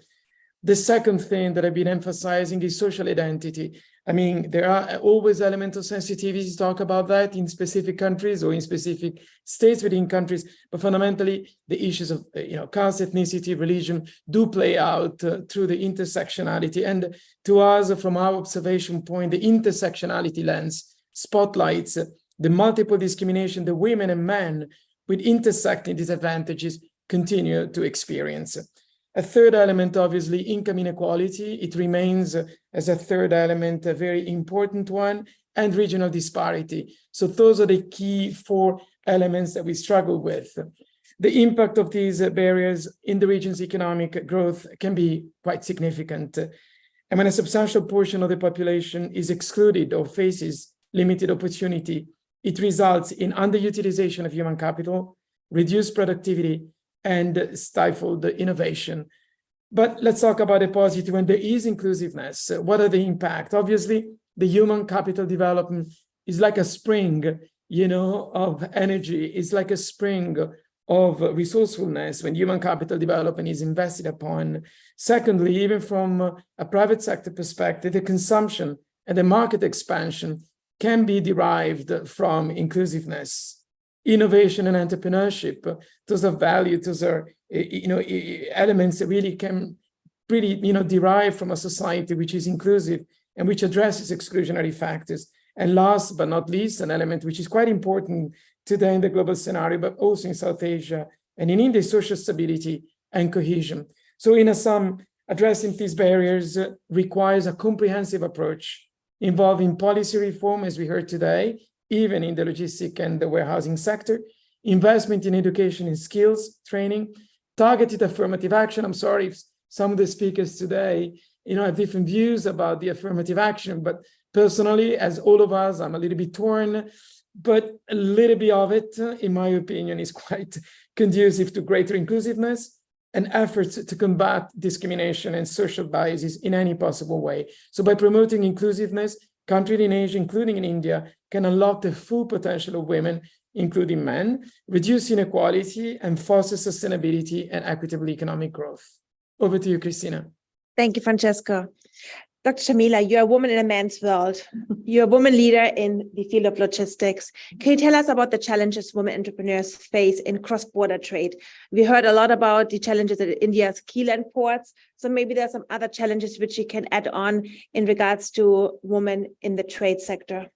First of all, women in our logistics things is gender bias. The thing only men can do it, women can't do it.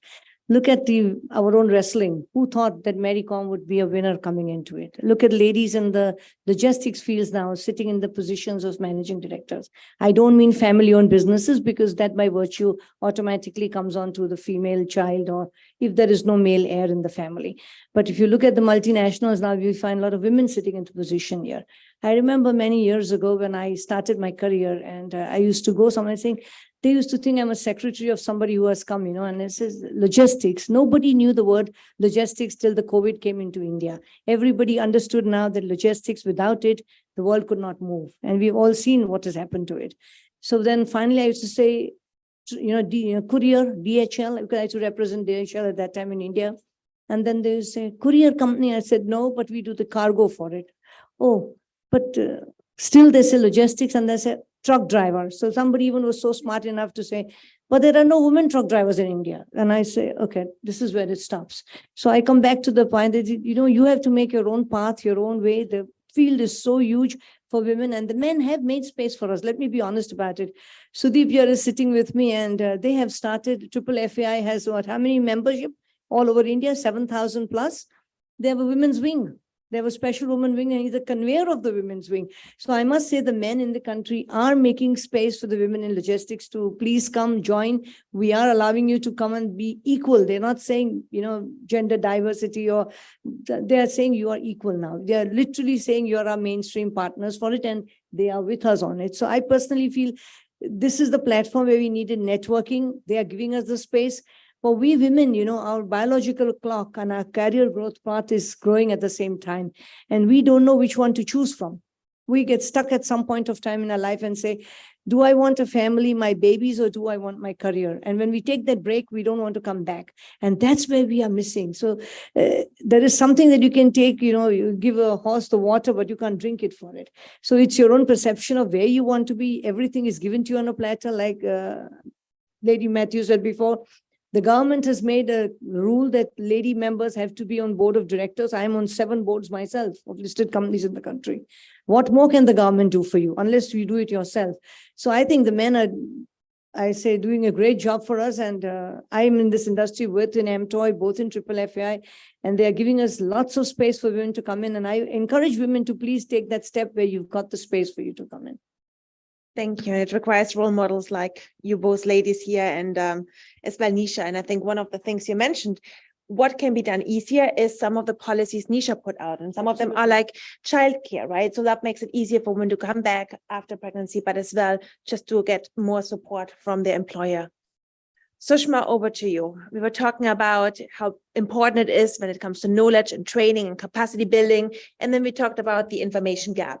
So do you think that is the first step we should address, the access of information for women entrepreneurs and female traders? Absolutely. Information is the key. And believe me, I have been talking to so many women entrepreneurs, and they are hungry for knowledge, hungry for information.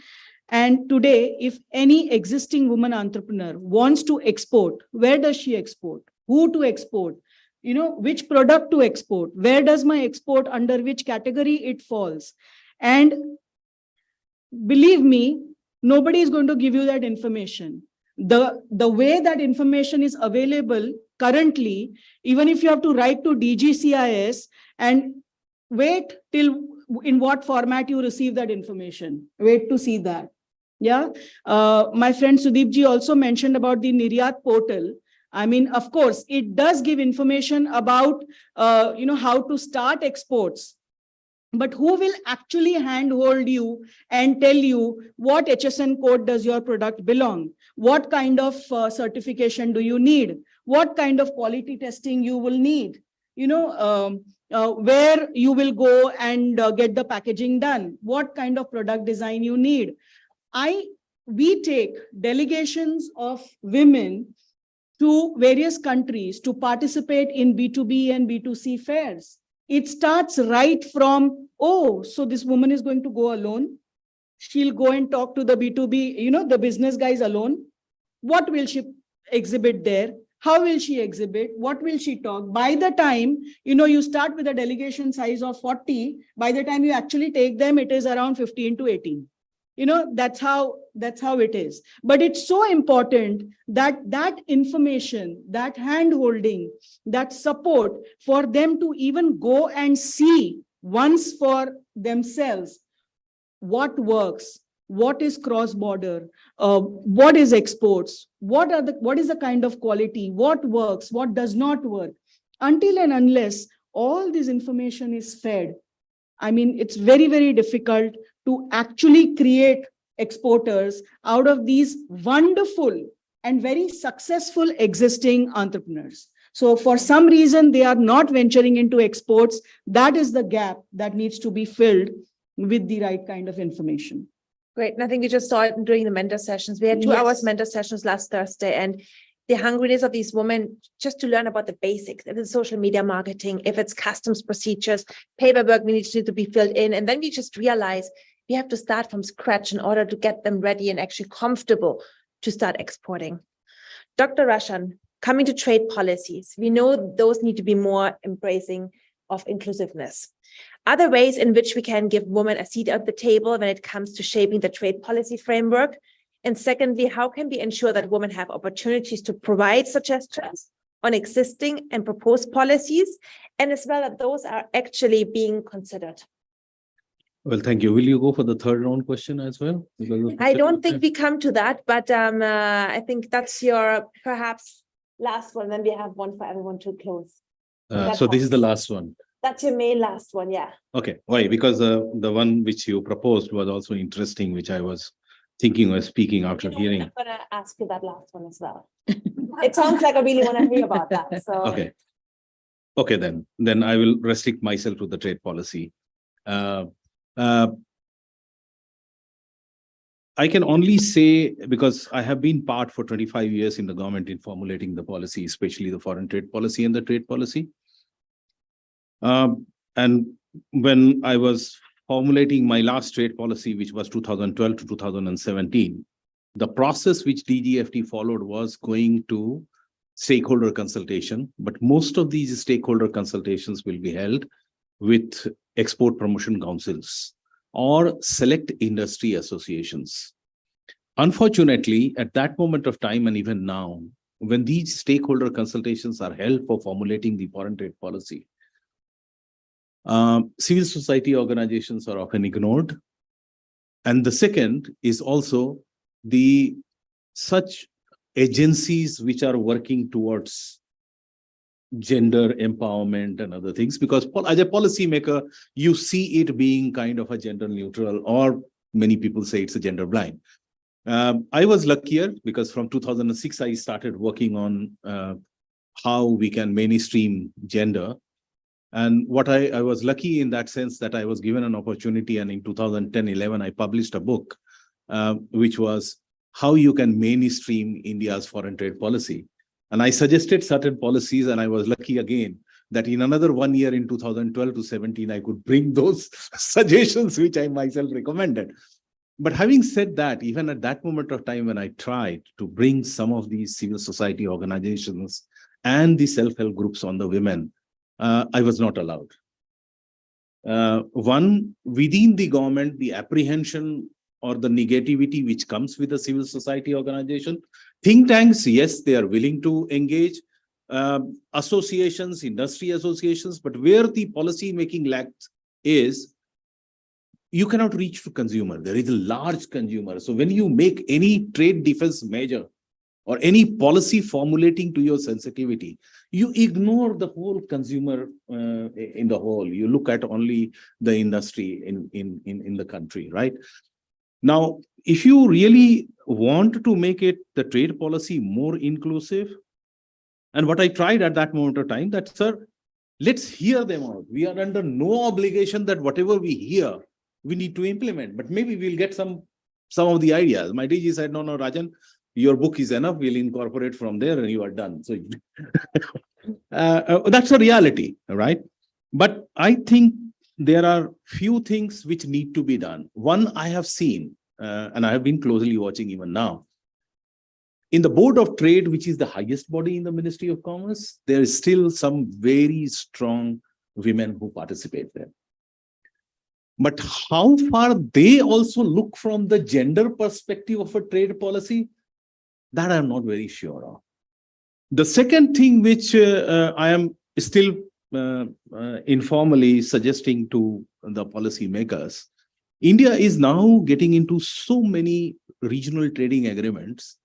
And one of the chapters which is being negotiated is on gender cooperation other than the sustainable development chapter.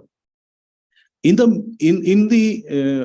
negotiators, there is a division of opinion, and including some of the things, because they think you will open Pandora's box. What I am promoting is, if you enter into a non-binding cooperation or learning, how you mainstream gender towards, economic empowerment, giving them a greater opportunity, putting your sensitive items with the gendered lens, it would be good. I don't know how successful I would be, but I can give you one example. And if you would see, and indirectly we included that, there is a interest subvention scheme of the Government of India, where for select sectors, the in a percentage point, the bank interest is waived.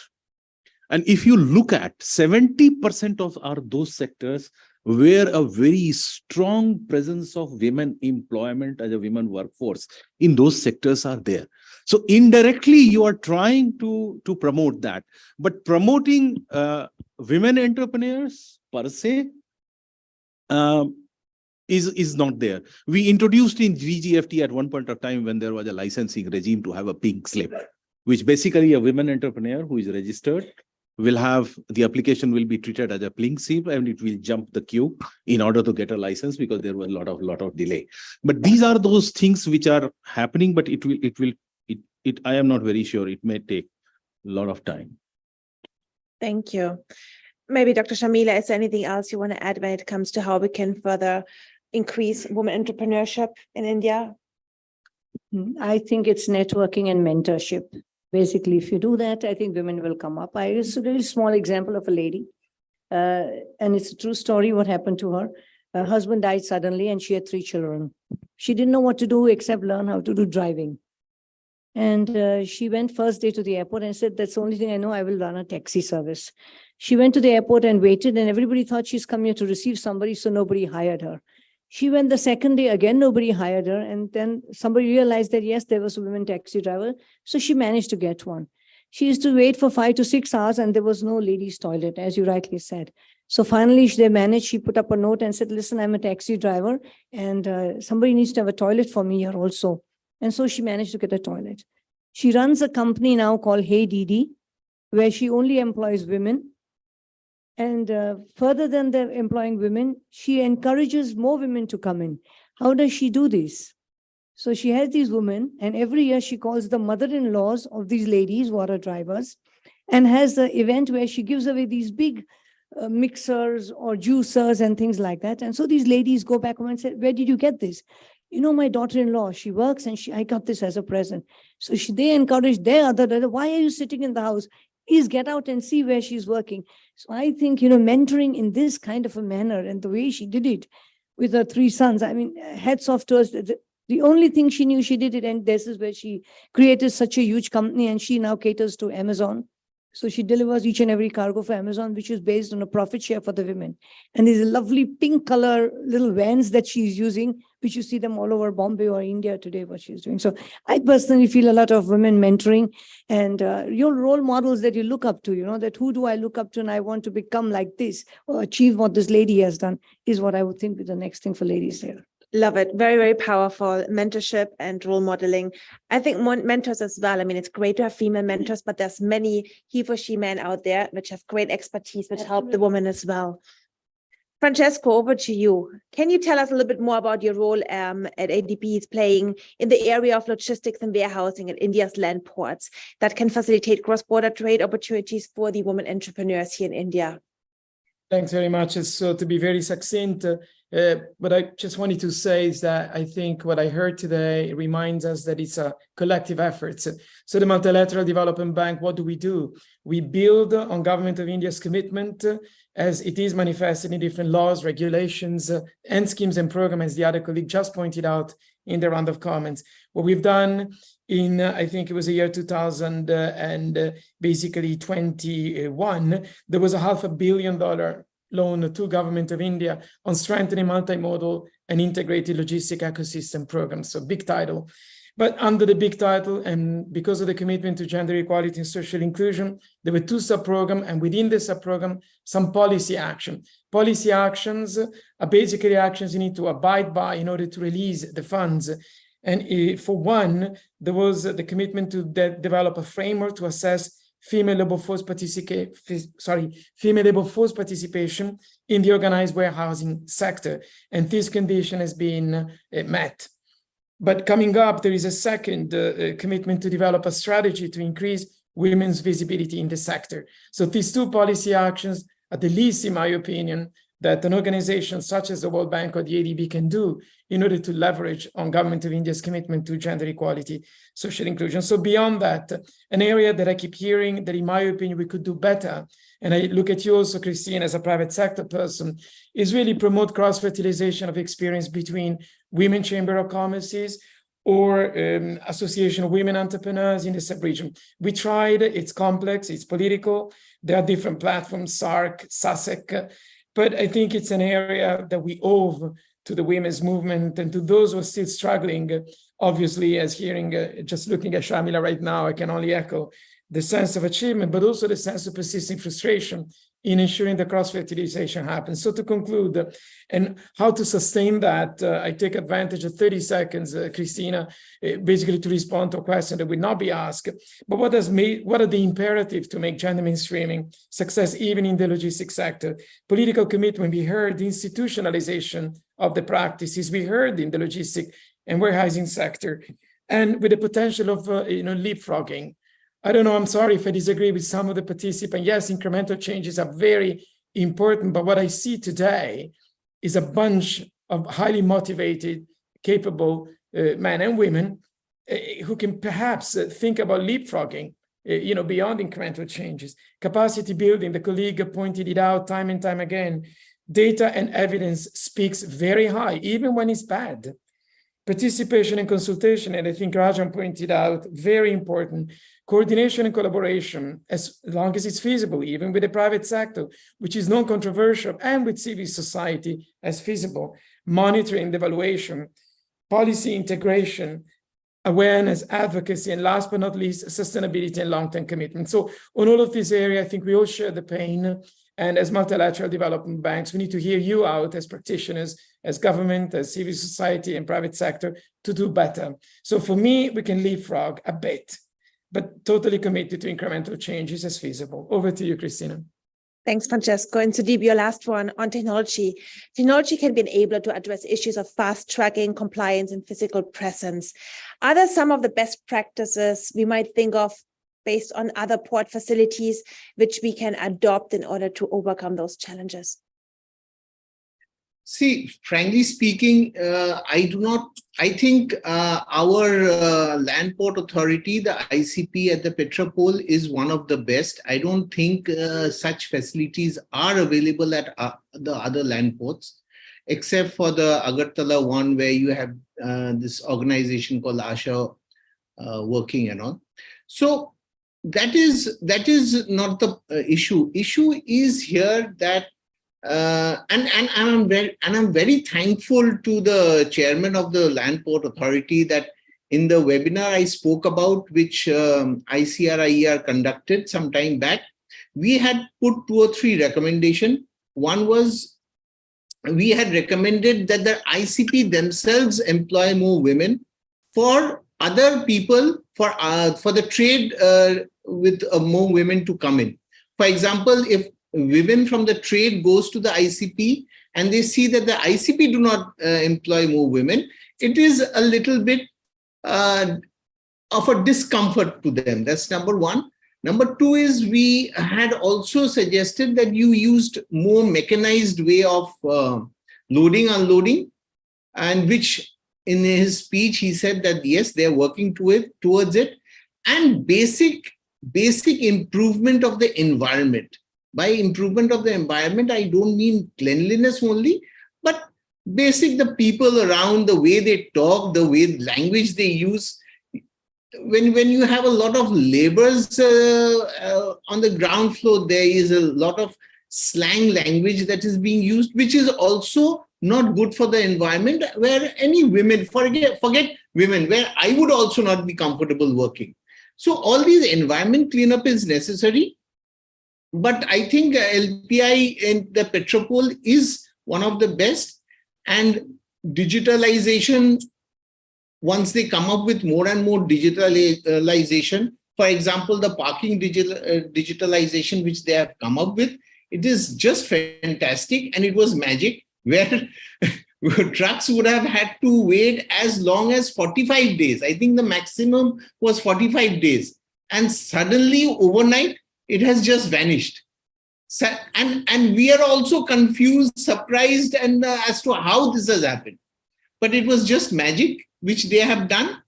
And even if you have digital processes, nothing can substitute the fact that once or twice in a month, you have to go down to the ground level and see for yourself what is happening, just to get the idea. So these things must come into processes.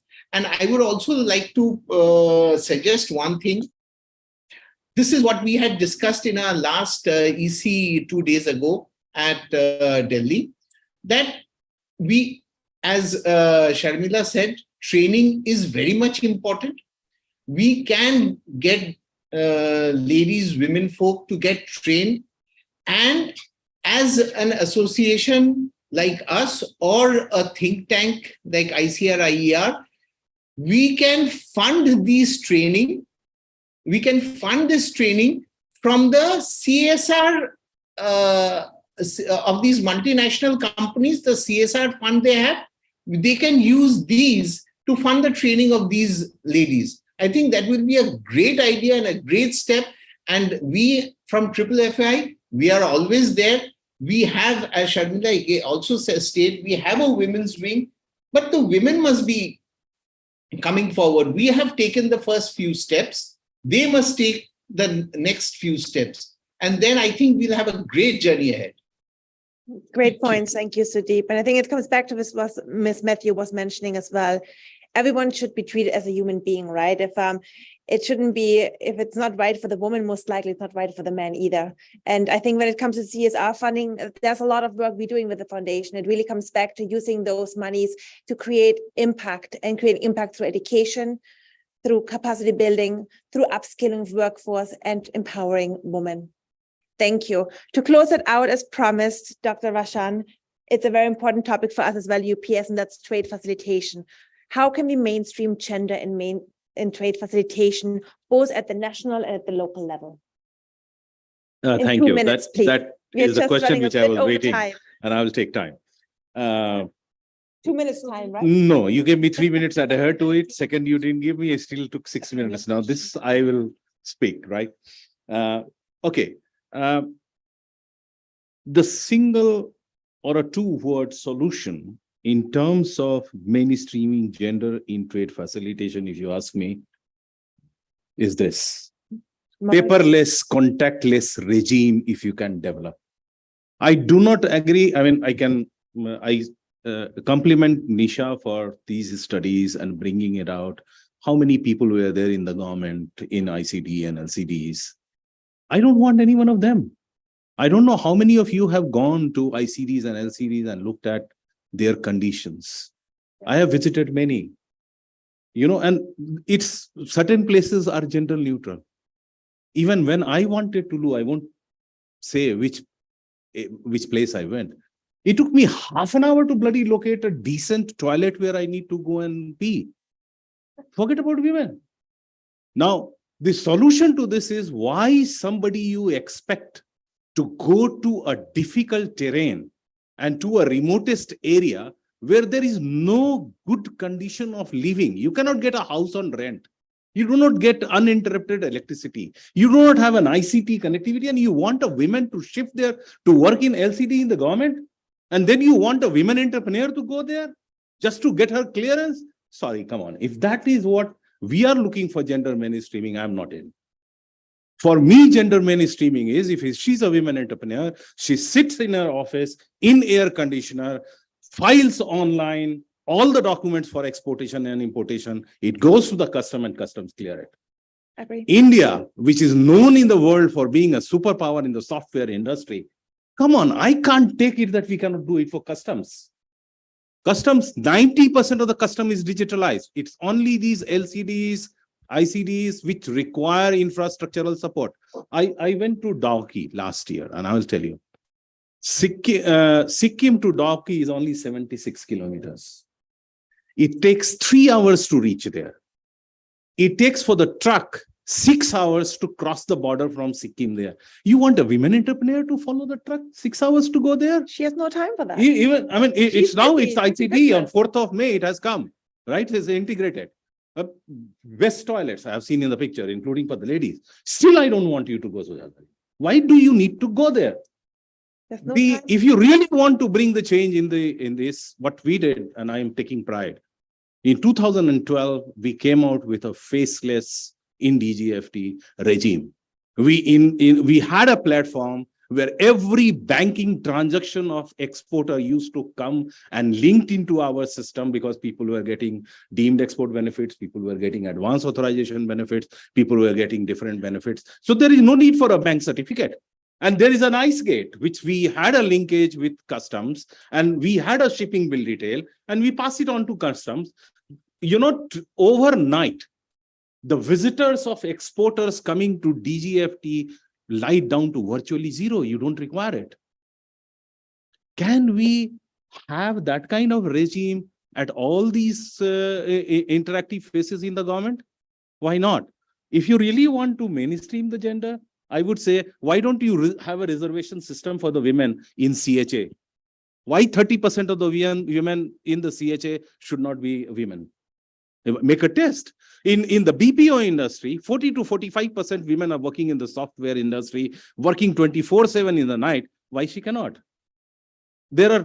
For all of these prescriptions, there are different solutions. So I will not go whether you require knowledge, you require capacity building, you require stakeholders. But I think the day you can equip a woman to file her shipping bill of lading, banking transactions through sitting in mobile, you are done with it. You don't need anything else. Thank you. Thank you. We look forward to the day. Thank you. I speak by my heart. No, but we love, that's what we have you on the panel, because we want to learn from you. And it was very, very insightful. Thank you so much, Dr. Bashan. Thank you, Dr. Shamila. Thank you, Sushma. Thank you, Sudeep and Francesco. What a wonderful conversation. What a wonderful event. What an impactful report, and very insightful conversations, which we definitely take to the next level, because I think everyone here made great points complimenting the report, which was launched today. So while ICREER has focused on land borders, we know that providing safe and inclusive infrastructure for traders, for customs officials, forwarders, and others goes beyond physical borders. It includes air and seaports.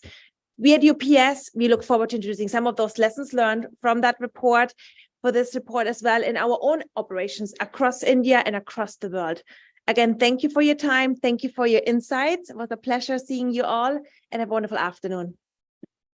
Thank you, Christina. I just wanted to make one statement, Nisha ji, with your kind Please permission. do, please. Yeah, a while ago in the previous session, Ramaji said that our government is gender neutral and it's a wonderful place for women officers to work.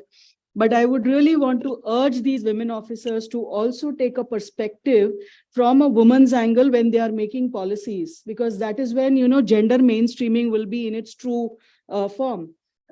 So yeah, I mean, that's my request to these women officers. In fact, I said that to her as she was leaving. So, you took the words away. No, absolutely very important It's to very, very all these, influencers, policymakers, leaders to come together and actually make a way for these women to follow. So thank you very much for the opportunity. Thank you, Christina. Thank you. Thank you. Thank you, Christina. That was wonderfully moderated. It was a wonderful conversation, very insightful. And I'm still trying to absorb all that was said in the last 1 hour, 15 minutes. It was really brilliant. And a lot of good suggestions have come out. It seems like a study in itself, So that's how useful this conversation was. And this conversation can actually go on. None of us is in the mood to close it, but unfortunately, all good things have to come to an end.